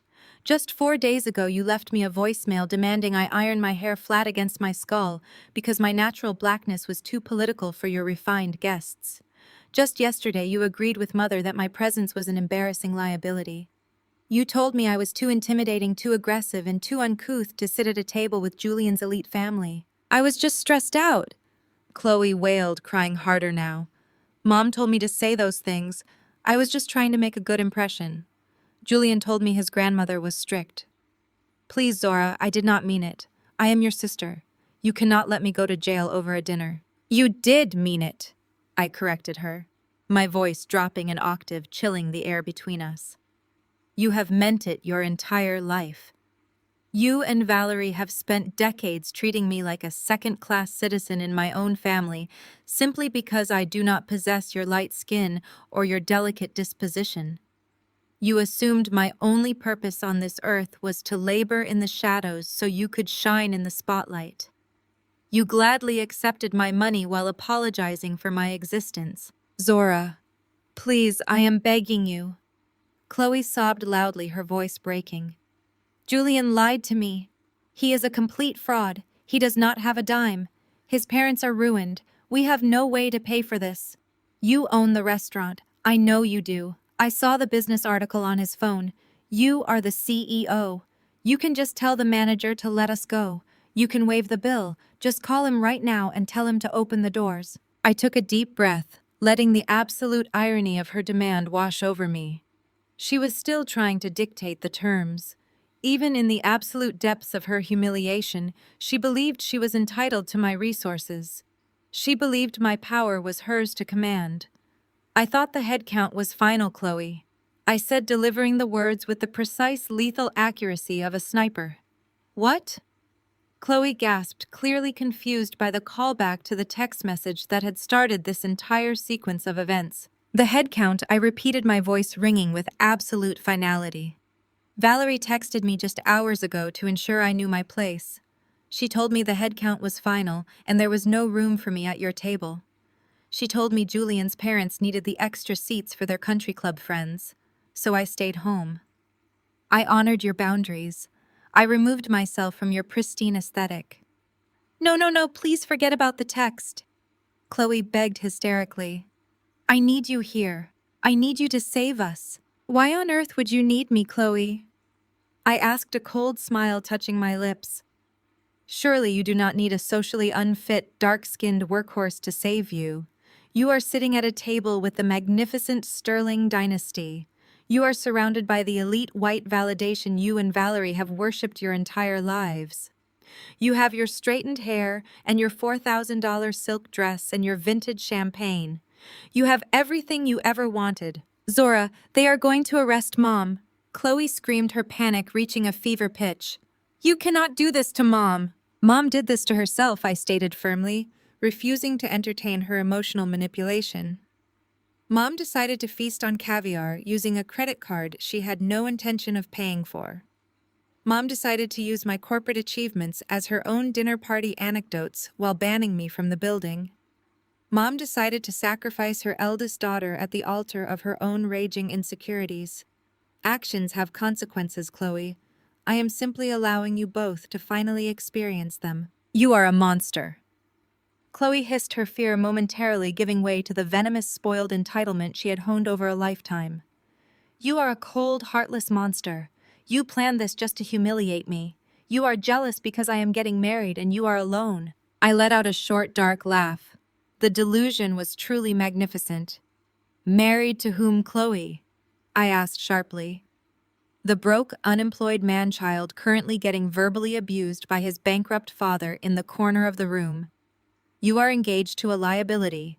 A man whose entire trust fund was liquidated by my accounting department at 8 o'clock this morning. You are not a prize, Chloe. You are a casualty of your own profound ignorance. Through the video feed, I watched Chloe slump against the wall, sliding down until she was crouching on the marble floor, holding the phone with both hands. She was broken. The golden child armor was completely shattered, leaving behind a terrified, incompetent adult who had absolutely no idea how to survive in the real world. Enjoy the caviar, Chloe, I said, my voice dropping to a harsh, unforgiving whisper. It is the last luxury you will ever consume on my dime. I pulled the phone away from my ear and pressed the red button, ending the call instantly. I stood in my penthouse, staring at the tablet screen. Chloe dropped her phone onto the floor, burying her face in her knees as her shoulders shook with violent sobs. The room was a portrait of total devastation. Julian's parents were still arguing viciously, turning their rage on each other now that their son's failure was completely exposed. Julian was staring blankly at the wall, entirely emasculated and stripped of his fabricated power. Valerie remained frozen in her chair, trapped in a catatonic state of pure social terror. They were waiting for the police. They were waiting for the handcuffs and the public walk of shame through the main dining room. They believed this was the absolute bottom. They believed the nightmare had reached its conclusion. But they were wrong. I was not finished. A simple phone call was not enough to balance the scales of 35 years of emotional abuse. Hanging up the phone provided a temporary satisfaction, but it did not deliver the final visceral closure I required. I needed to look them directly in the eyes. I needed Valerie to see the workhorse standing victorious over the wreckage of her matriarchy. I needed Chloe to hand over the very symbols of her false superiority. I needed Julian's parents to understand precisely who held the deed to their existence. I walked over to my bedroom, sliding open the heavy oak doors of my walk-in closet. I bypassed the muted corporate suits and the conservative dresses I typically wore to board meetings. I reached for the back of the rack, pulling out a breathtaking floor-length crimson gown designed by a premier African fashion house. It was bold, unapologetic, and entirely lethal. It was the exact opposite of the quiet, compliant aesthetic my family had always demanded of me. I slipped into the gown, zipping it up with deliberate, purposeful movements. I stepped into a pair of towering stiletto heels that echoed sharply against the hardwood floor. I checked my reflection in the full-length mirror, adjusting the thick, glorious crown of my natural hair, ensuring it stood tall and completely unrestrained. I looked magnificent. I looked like absolute power. I picked up my phone and dialed the number for my private driver. "Bring the car around to the front entrance," I commanded. "We are going to the Sovereign." I grabbed my clutch and a specific manila folder containing the finalized acquisition documents from my home office. I walked out of my penthouse, locking the heavy door behind me. The digital execution had been a flawless success, but it was time to finalize the transaction in person. It was time for the grand entrance. The ride to the restaurant was wrapped in a profound, luxurious silence. I sat in the back of my private town car as it glided through the illuminated streets of the downtown district. The city lights washed over the rich crimson fabric of my designer gown, casting fleeting shadows across the leather interior. I rested my hand on the thick manila folder sitting on the seat beside me, feeling the heavy, definitive weight of the acquisition documents inside. For 35 years, my family had operated under the assumption that my compliance was a permanent, unbreakable resource. They believed my loyalty was a blind, endless well they could draw from, while offering nothing but disdain in return. As I watched the city blur past the tinted windows, I realized I was not just driving toward a confrontation. I was driving toward a funeral for the version of myself they had created. My driver pulled smoothly up to the curb directly outside the main entrance of the Sovereign. Even on a weeknight, the pavement was crowded with hopeful patrons clustering behind the velvet ropes, braving the evening chill, desperately trying to secure a table that did not exist. I waited for the driver to open my door. When I stepped out onto the pavement, the vibrant crimson silk of my gown cascaded around my towering stilettos.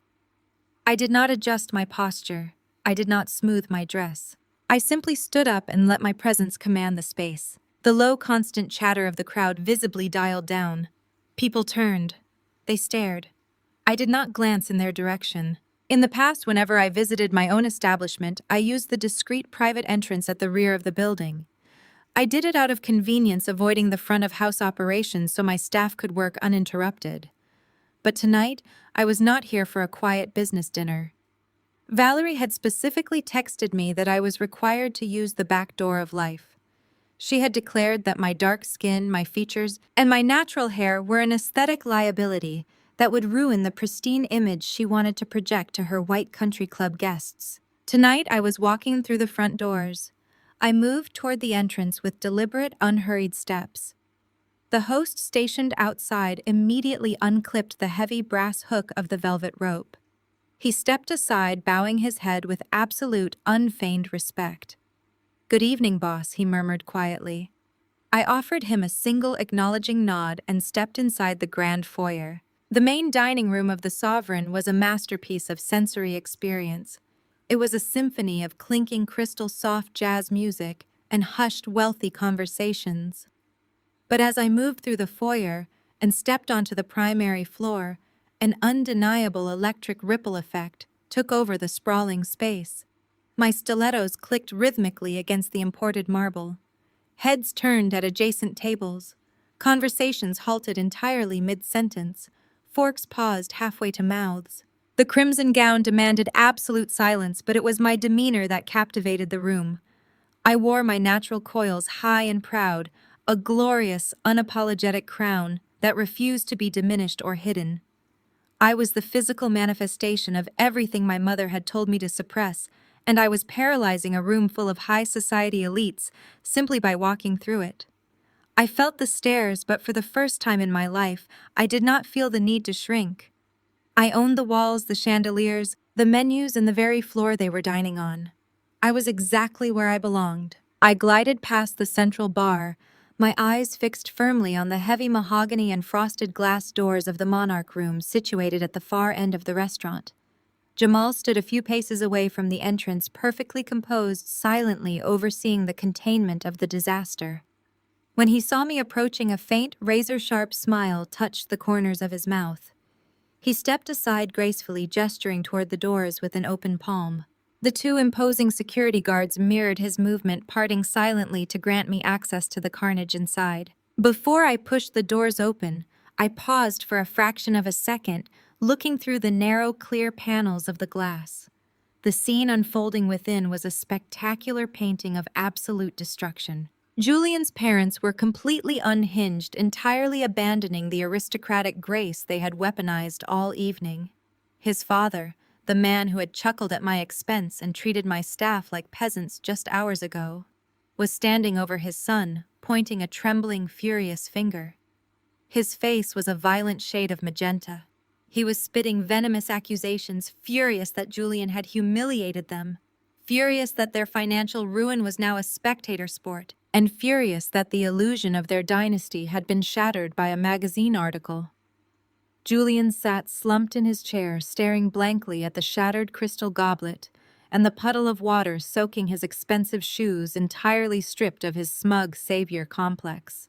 Julian's mother had lost all pretense of polite society. She was clutching her designer handbag to her chest like a flotation device, weeping mascara-stained tears. She was shrieking directly at my mother, her voice muffled but frantic through the heavy glass. "You told us you had money," she wailed, abandoning her refined accent for pure panic. "You embarrassed us." And then there was my own family. Valerie, the woman who had proudly called me a workhorse and banished me from the table, was crumpled in her leather chair. Her shoulders shook with heavy, ugly, uncontrollable sobs. She looked incredibly small, pathetic, and entirely defeated. The manufactured arrogance she had worn like armor had dissolved into pure terror. Chloe was in an even worse state. The golden child had not moved from her position on the floor. She sat with her back pressed firmly against the wall, her knees pulled tightly to her chest. Her ironed, flattened hair clung to her tear-streaked face in wet strands. Her eyes were wide, vacant, and paralyzed with an absolute, consuming dread. The fairy tale she had been promised was dead. The billionaire prince was a fraud, and she had absolutely no idea how to survive in the wreckage without my credit card to shield her. I placed my hand on the solid brass handle of the mahogany door. I pushed it open. The heavy wood swung inward with a solid, authoritative thud that instantly cut through the shouting, the shrieking, and the sobbing. I stepped over the threshold and into the center of the room. I did not raise my voice. I did not announce my arrival. I simply stood there, bathed in the amber lighting of the custom chandelier, the crimson silk pooling like blood around my feet.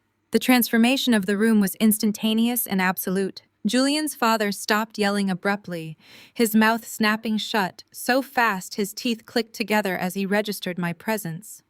Julian's mother gasped sharply, taking a sudden physical step backward until she bumped against the edge of the dining table. Julian slowly lifted his head, his eyes widening in pure, unadulterated horror as he recognized the woman from the Vanguard business cover standing in the flesh, blocking the only exit. Chloe scrambled backward on the marble floor, pushing herself deeper into the corner of the room, a strangled sob catching in her throat. She looked at me as if I were a ghost, an apex predator that had just materialized in the room. Valerie slowly lifted her head from her hands. Her makeup was ruined, running down her cheeks in dark, jagged rivers. She looked at my towering stilettos. Her eyes traveled up the vibrant, commanding expanse of my crimson gown. She looked at my posture, rigid with power and void of any subservience. And finally, she looked at my face, framed by the unapologetic, glorious, natural hair she had commanded me to flatten. The very aesthetic she had tried to banish was now standing directly over her. I did not look like an ATM. I did not look like a workhorse. I looked like the owner of her reality. I stood in the absolute silence of the monarch room, waiting for them to comprehend that the woman they had thrown away was the only one holding the keys to their survival and their destruction. The heavy mahogany doors clicked shut behind me, sealing the monarch room. The sound was as final as a gavel striking wood. For several agonizing seconds, nobody moved. The air was thick, suffocating under the weight of the $38,000 bill sitting on the silver tray and the devastating magazine cover still glowing on the table. Valerie was the first to break the paralysis. Decades of ingrained narcissism and a desperate need to control the narrative forced her to speak. She frantically wiped the mascara-stained tears from her cheeks, straightening her spine in a pathetic attempt to reclaim her shattered matriarchal authority. Her hands were visibly shaking, but she forced her chin up, glaring at me with a toxic mixture of profound terror and defensive rage. "Zora, how could you do this?" Valerie hissed, her voice trembling, but rising in pitch as she attempted to mount a counterattack. Her eyes darted wildly toward Julian and his parents, still desperately trying to salvage her performance for an audience that was currently bankrupt. "Look at what you have done. You could not just let your sister have one night, could you? You always have to make a scene. You orchestrate this elaborate, vindictive scheme just to humiliate us in front of important people. You are bitter, Zora. You have always been bitter and jealous." I did not raise my voice. I did not cross my arms or shift my weight. I walked slowly toward the head of the table, the crimson silk of my gown sweeping gracefully across the marble floor. My heels clicked with a steady, rhythmic certainty. Every step I took seemed to shrink the room, pressing the oxygen out of Valerie's lungs. I stopped just a few feet away from her chair, looking down at the woman who had spent my entire life making me feel infinitely small. Important people. I repeated, my voice dropping to a smooth, chillingly calm register that resonated off the mirrored walls. I let my gaze sweep over Julian's father, who was still clutching his chest, and Julian's mother, who was avoiding my eyes entirely. "Which important people are you referring to, Mother?" The man currently hyperventilating because my accounting department just froze his corporate assets. Or the woman clutching her handbag like it contains the last remnants of her dignity. "You are crying over losing the respect of frauds." Valerie flinched as if I had struck her. She opened her mouth to argue, but the words died in her throat. She had absolutely no defense, but her narcissistic instinct to play the victim overrode her logic. "I am your mother." Valerie choked out, her voice cracking as she tried to summon a fresh wave of performative tears. "I gave you life. I raised you. And you repay me by destroying your sister's engagement and treating us like criminals. We just wanted a beautiful evening. We just wanted to celebrate." "You wanted a stage?" I corrected her, my tone surgically precise and devoid of any emotional heat. "You wanted a stage, and you wanted me to pay for the lighting while you banned me from the theater. Do not dare speak to me about being a mother. You relinquished that title the moment you decided my dark skin and my natural hair were aesthetic liabilities to your social climbing delusions." Valerie's breath hitched. She looked around the room, humiliated that the darkest, ugliest secrets of our family dynamic were being laid bare in front of the very white elite society she worshipped. "You have spent 35 years punishing me for a reflection you hated in the mirror." I continued, stepping one pace closer, forcing her to look directly into my eyes.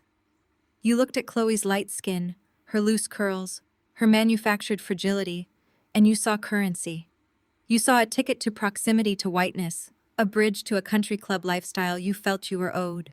And you looked at me, your dark-skinned daughter with a brilliant mind and an unbending spine, and you saw a beast of burden. You designated me as the workhorse because you knew I had the strength to carry the financial weight of your delusions." "That is not true," Valerie gasped, shaking her head frantically. "I treated you both equally. You were just always so difficult, so aggressive." "Aggressive," I said, allowing a cold, razor-sharp smile to touch my lips. "That is the exact word Julian used to describe me 3 months ago while sitting at my dining table eating food I paid for." And you nodded. You apologized to him for my demeanor. You agreed with a mediocre, unemployed man-child that your own daughter was too intimidating because you were terrified of losing his wealthy validation. I leaned forward slightly, resting my hands on the high back of an empty leather chair. "Let us talk about your maternal sacrifices, Valerie," I said softly, delivering each word with lethal accuracy. "Let us talk about the day of my high school graduation when you walked into my bedroom and stole my entire summer earnings from my desk. You took the cash I bled for the money I needed for my college textbooks, and you used it to buy Chloe a custom pageant gown. Do you remember what you told me that morning? You told me I was tough. You told me I could handle the struggle, but Chloe needed to be protected. You literally financed her proximity to the spotlight by stealing my foundation. Chloe let out a muffled, wretched sob from the floor, burying her face deeper into her knees, but Valerie remained entirely frozen. The blood had completely left her face. She was trapped. For the first time in her life, she could not gaslight her way out of the narrative because the truth was standing over her, holding all the power and all the capital. You built your entire identity on my credit limit, I stated, my voice echoing in the absolute silence of the room. You leased your luxury cars, bought your designer bags, and funded your church donations using the Bank of Zora. You wore my professional triumphs like a borrowed coat, bragging to your friends about commercial real estate acquisitions, while simultaneously telling me my business was a masculine hobby that would keep me single. You consumed my resources, drained my energy, and demanded I erase my cultural identity to make these bankrupt people comfortable. Valerie tried to look away, but the sheer gravity of my presence held her pinned to the chair. She was visibly trembling, her manicured hands gripping the armrests so tightly, her knuckles were stark white. She had no audience left. Julian's parents were completely broken by their own financial ruin. They were not looking at Valerie with sympathy. They were not rushing to her defense. They were staring at the table, utterly destroyed by the realization that their entire legacy had been wiped out by the woman currently dismantling her own mother. You traded my dignity for an illusion, I said, delivering the final devastating blow. You sold out your own flesh and blood to impress a family that has absolutely nothing. You worship their aesthetic because you hated your own reflection. But their pockets are as empty as your maternal instincts. The words struck Valerie with the physical force of a collapsing building. A visceral, agonizing gasp escaped her lips. The last remaining pillar of her matriarchal authority shattered into dust. The grand, sophisticated persona she had maintained for decades dissolved, leaving behind nothing but a profoundly insecure, terrified woman who had just realized she had completely alienated her only lifeline. Valerie slowly brought her hands up to her face, breaking down into genuine, uncontrollable weeping. There was no performance left. There was no manipulation in her tears. It was the raw, ugly sound of absolute defeat. She was sitting at a table adorned with crystal and mahogany, surrounded by the rotting corpses of her social ambitions, entirely powerless. I stood perfectly still, watching her cry. I did not feel a single drop of pity. I did not feel the customary deeply ingrained urge to reach out and comfort her. The emotional umbilical cord that had tied me to her approval had been incinerated the moment I saw the $5,000 charge for champagne on my phone. For my entire life, I had believed that if I just worked hard enough, if I became successful enough, I could finally earn her respect. I had thought that my financial contributions would eventually translate into maternal love. But looking at her now, a broken woman weeping over her lost status rather than her lost daughter, I realized the truth. Valerie never wanted a daughter. She wanted a sponsor. She wanted a subordinate who would finance her life without ever threatening to outshine her. I slowly straightened my posture, lifting my chin. The heavy burden of being the designated workhorse, the angry black woman, the reliable ATM fell away from my shoulders completely. I felt lighter than I had in 35 years. I had not just survived her toxicity. I had weaponized my survival and used it to purchase my absolute freedom. Valerie continued to sob, her face buried in her hands, a pathetic display of a fallen queen. I did not offer her a tissue. I did not offer her a word of consolation. I simply looked past her, shifting my focus to the other side of the table, where the architects of Chloe's fake aristocratic fairy tale were waiting for their own execution. The matriarch was dismantled. It was time to deal with the frauds she had tried to sell me out for. I turned my back on the pathetic spectacle of my weeping mother and fixed my gaze on the opposite side of the mahogany table. Julian's parents were huddled together like refugees on a sinking ship, their previous aristocratic sneers completely erased. The sophisticated woman who had mocked my natural hair was now clutching her designer handbag so tightly her knuckles mirrored the bloodless ashen color of her cheeks. Her husband, the supposed titan of commercial real estate, was breathing in shallow, ragged gasps, his eyes darting frantically toward the heavy double doors guarded by my security team. I took a slow, deliberate step toward them. The soft rustle of my crimson silk gown was the only sound breaking the heavy, suffocating silence of the room. I raised the thick manila folder I had carried in from my car and tossed it directly onto the center of the table. It landed with a sharp, heavy smack right next to their exorbitant, unpaid dinner bill. Julian's father violently flinched as the folder hit the polished wood. I did not invite him to open it.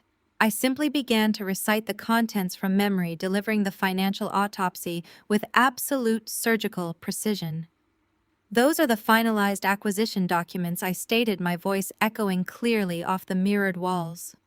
"As of 8 o'clock this morning, my private equity firm assumed total control of your holding company. We bought your toxic, over-leveraged commercial debt for pennies on the dollar. You have been moving phantom money around for a decade, relying on shell corporations to hide your glaring insolvency from your social circle. But forensic accounting does not lie. You are entirely irrevocably bankrupt." Julian's mother let out a strangled, high-pitched gasp, pressing a trembling hand to her throat. She looked at her husband for a denial, begging for a reassurance that this dark-skinned woman standing before them was making a terrible mistake.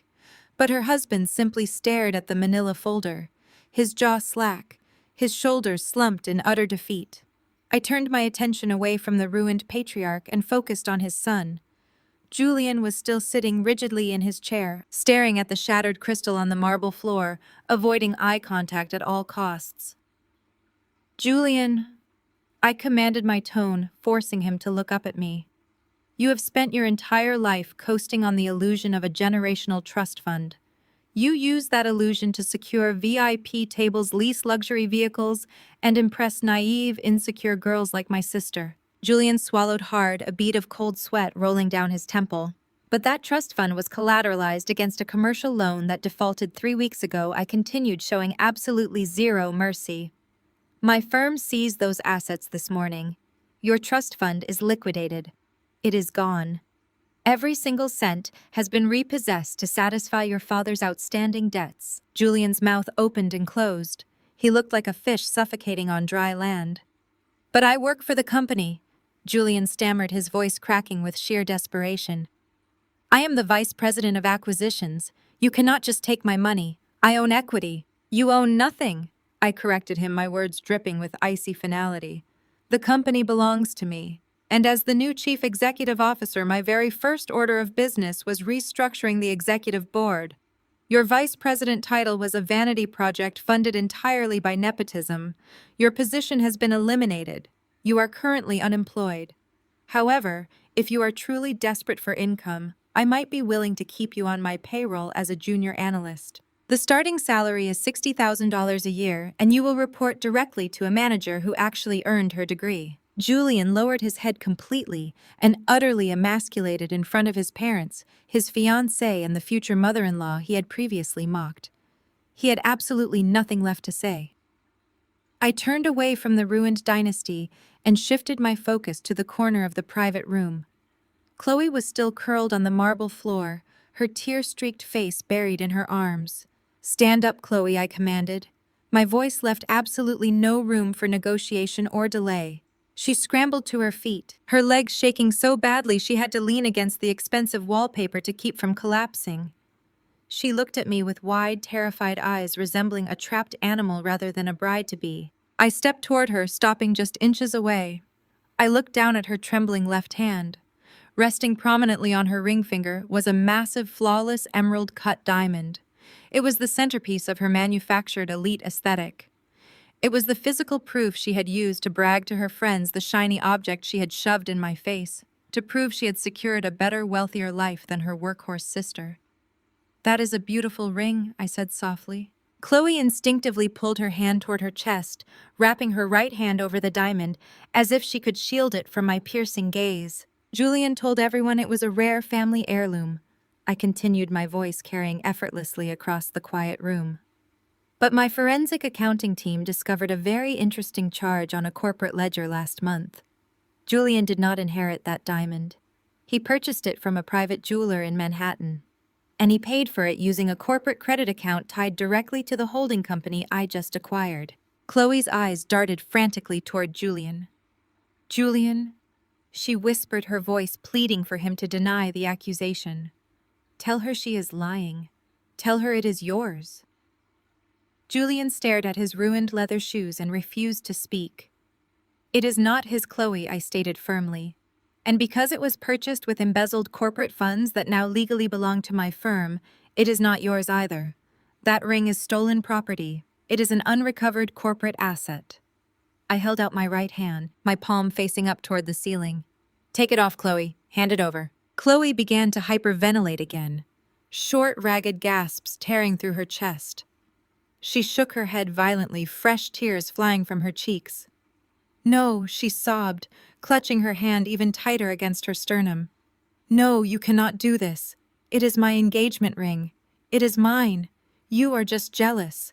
You are doing this to punish me because I am getting married. I am doing this to recover stolen financial assets, I replied, my outstretched hand remaining perfectly steady and resolute. I will not ask you a second time. You are currently in possession of stolen property valued at over $80,000. If you do not place that ring in my hand right now, I will instruct my security team to contact the authorities and press charges for grand larceny.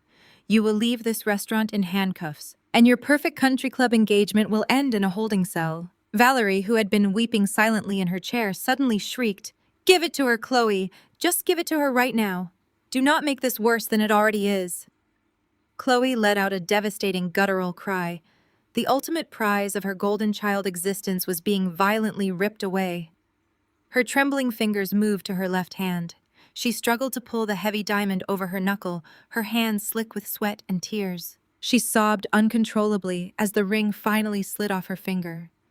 She reached out and dropped the brilliant, sparkling stone into my open palm. The metal felt cold against my skin. I closed my fingers over the diamond, dropping it carelessly into the deep pocket of my crimson gown. It was the final, absolute stripping of her false superiority. She had nothing left, no billionaire fiancé, no elite status, and no diamond to hide behind. I turned slowly, allowing my gaze to sweep over the entire room one last time.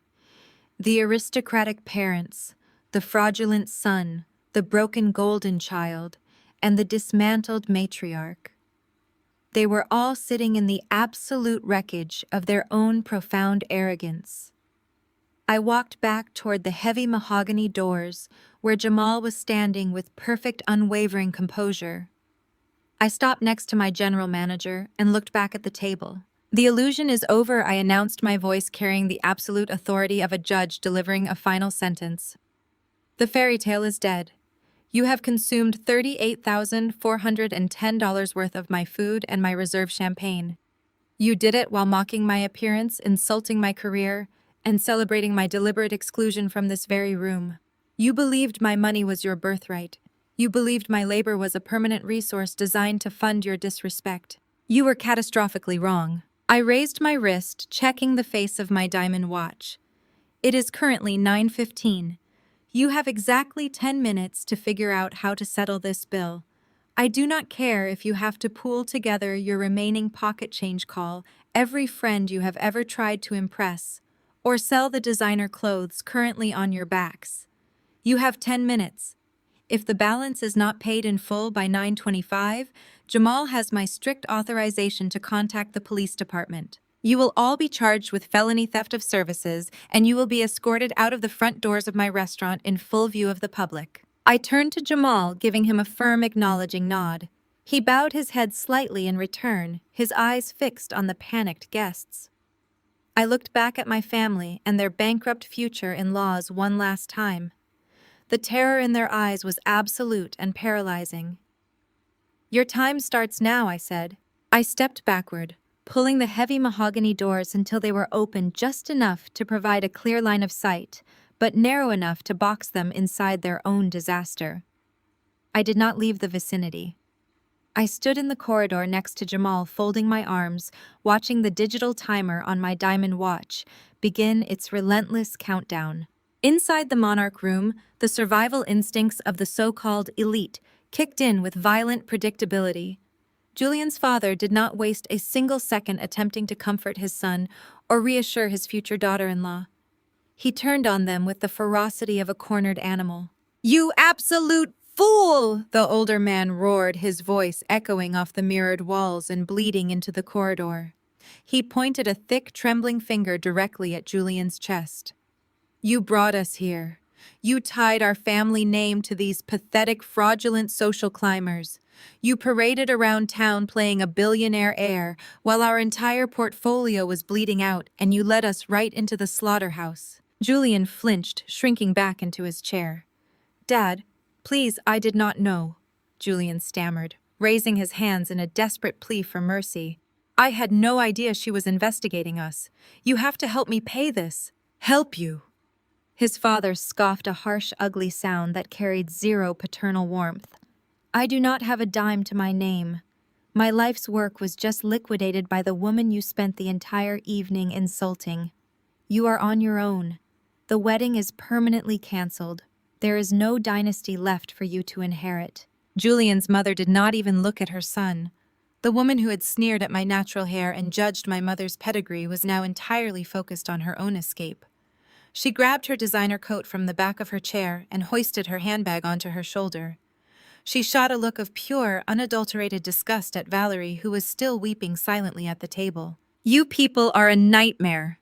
Julian's mother spat, her refined accent replaced by a sharp, venomous hiss. "You are common, greedy, and utterly repulsive. Do not ever attempt to contact our family again." With that final, lethal declaration, Julian's parents turned their backs on their son. They marched toward the mahogany doors. Jamal stepped aside smoothly, allowing them to exit. They did not look at me as they scurried past. They kept their heads down, fleeing the restaurant in a state of absolute disgrace, rushing out into the cold night to face their bankruptcy alone. The departure of his parents shattered whatever fragile restraint Julian had left. He was now stranded in a high-end restaurant, stripped of his trust fund, stripped of his job, and staring at a $38,000 bill he had zero capacity to pay. The panic morphed instantly into a vicious, cornered rage. He spun around and directed every ounce of his fury onto the only targets left in the room. "This is your fault!" Julian screamed, slamming his hands down on the table, leaning aggressively toward Valerie. "You demanded we come here. You had to book the most expensive room. You had to order vintage champagne to pretend you were something you are not. You arrogant, stupid woman. You just destroyed my entire life." Valerie's head snapped up. The shock of being spoken to, like a street criminal by the white knight she had worshipped, finally ignited her own toxic temper. She lunged forward, pointing a manicured nail at Julian's face. "Do not you dare raise your voice to me!" Valerie shrieked, her face contorted with anger. "You are a fraud. You lied to us. You sat in my house drinking my wine and acting like you owned the city when you did not even own the suit on your back. You are a worthless, broke imposter who used my daughter." Chloe let out a piercing, agonizing scream from the floor. "Stop it. Both of you just stop it." She scrambled to her feet. Her expensive silk dress wrinkled her flattened hair in total disarray. She looked at Julian with wild, desperate eyes. "Julian, please call one of your friends. Call your fraternity brothers. We have to pay this. They are going to arrest us." "I do not have any friends with this kind of cash," Julian roared back, his face inches from hers. "I do not have anyone, and I certainly do not have you anymore. You are a liability. Your sister just repossessed my entire future, and you expect me to figure out how to pay for your mother's caviar. We are done, Chloe. The engagement is over. You are nothing to me." Chloe physically recoiled as if he had struck her across the face. She staggered backward, hitting the wall. The golden child who had spent her entire life insulated by my money and her mother's preferential treatment was finally experiencing the brutal, unforgiving reality of the real world. She slid down the wall, burying her face in her hands, wailing in a state of total emotional collapse. The toxic trio had completely imploded. They were turning on each other, tearing each other apart with the same viciousness they had previously reserved for me. There was no loyalty among parasites. When the host cuts off the supply, they simply cannibalize one another. I looked down at my diamond watch. The 10 minutes had officially expired. I turned to Jamal. "The deadline has passed," I said, my voice calm and resolute. "Make the call." Jamal nodded once. He reached into his suit jacket, retrieved his phone, and dialed the local precinct. As the owner of several high-profile venues in the downtown district, my security team had a direct line to the authorities. Jamal reported a felony theft of services in progress, citing an unpaid balance of nearly $40,000 and uncooperative patrons who were becoming hostile. The wait was brief. The restaurant was located just 2 blocks from the main precinct. Within minutes, the flashing red and blue lights of 2 police cruisers reflected against the glass windows of the front entrance. I stood quietly in the corridor as 4 uniformed officers walked through the main dining room. The ambient chatter of the restaurant died down completely. Every wealthy patron, every politician, and every socialite turned in their seats to watch the spectacle unfold.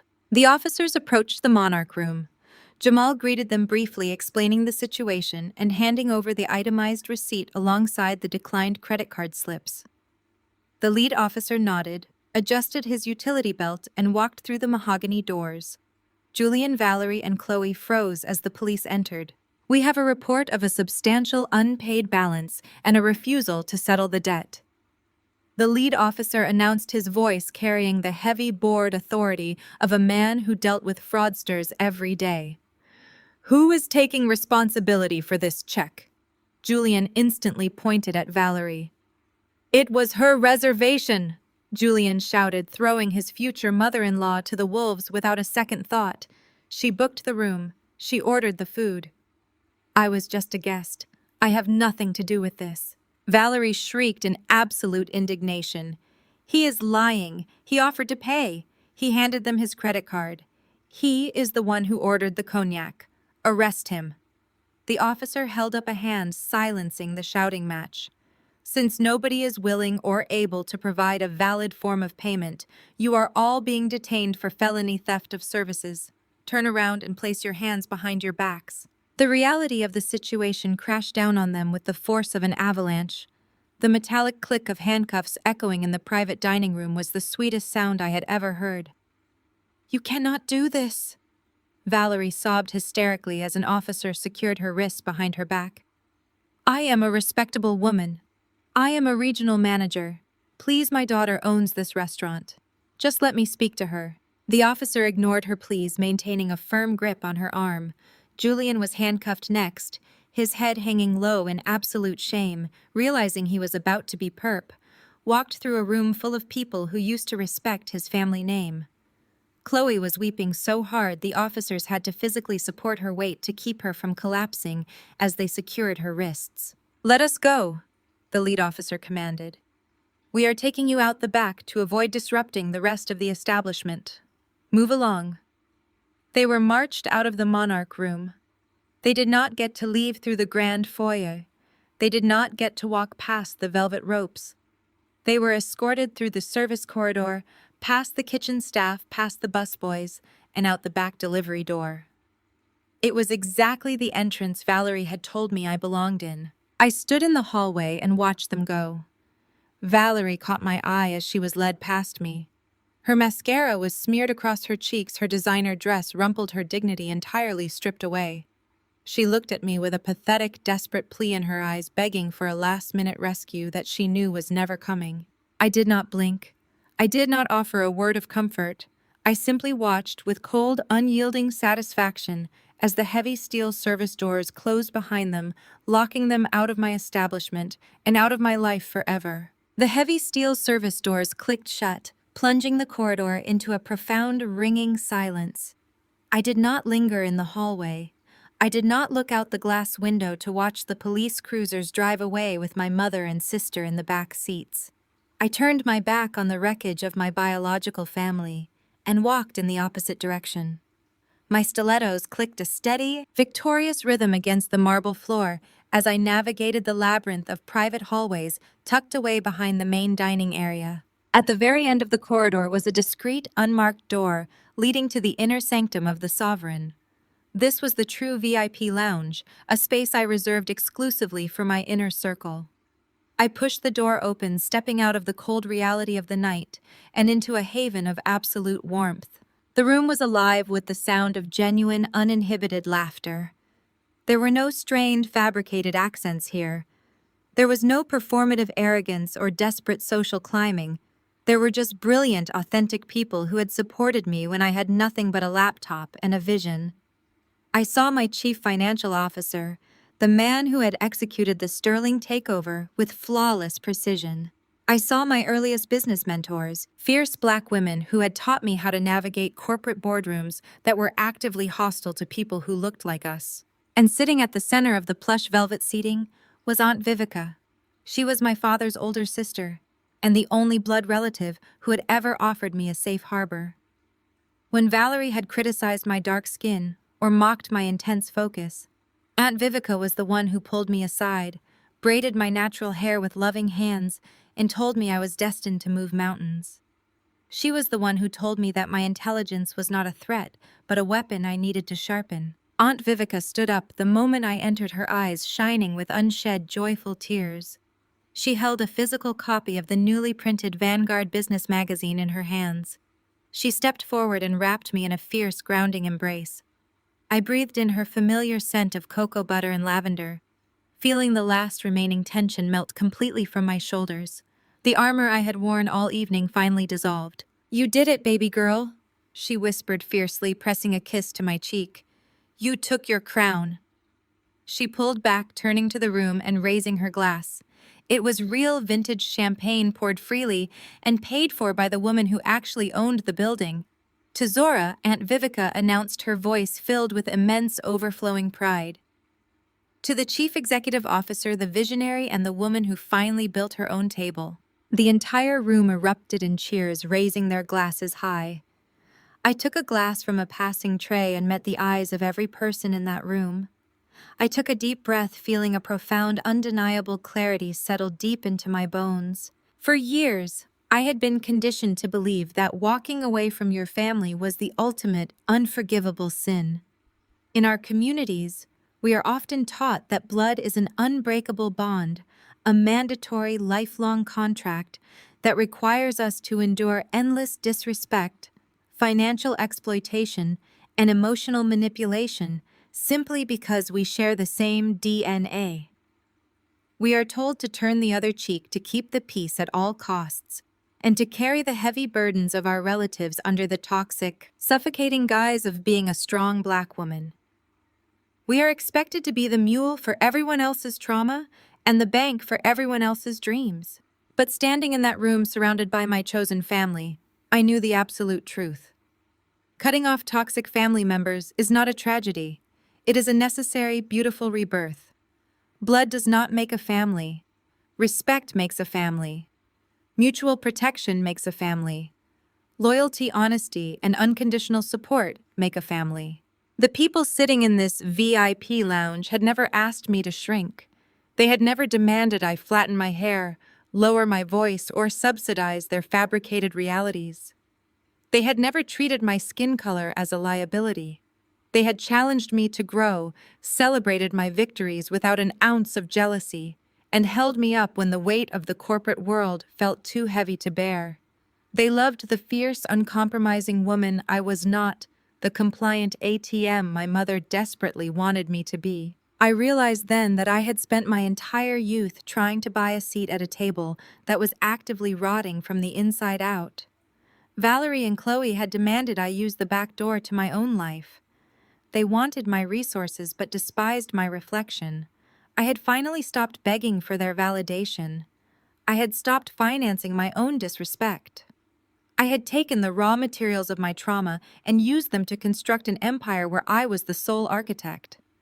I did not need to ask for a seat anymore. I owned the entire estate. I took a slow sip of my drink, the taste rich, bold, and entirely victorious. I looked directly ahead, offering my final truth to anyone who has ever felt the crushing weight of conditional love. If you have ever had to build your own table because they would not give you a seat at theirs, leave a comment below. The most profound lesson from this story is that your worth is never defined by those who treat you as a mere resource, even if they are your blood relatives. Zora sacrificed her peace trying to earn love from a toxic family, only to realize that manipulators will gladly drain your finances while disrespecting your identity. Walking away from emotional abuse is never a tragedy. It is a vital act of self-preservation. True family is built on mutual respect, loyalty, and unconditional support, not just shared DNA. If you have ever had to set hard boundaries to protect your peace, share your story in the comments below.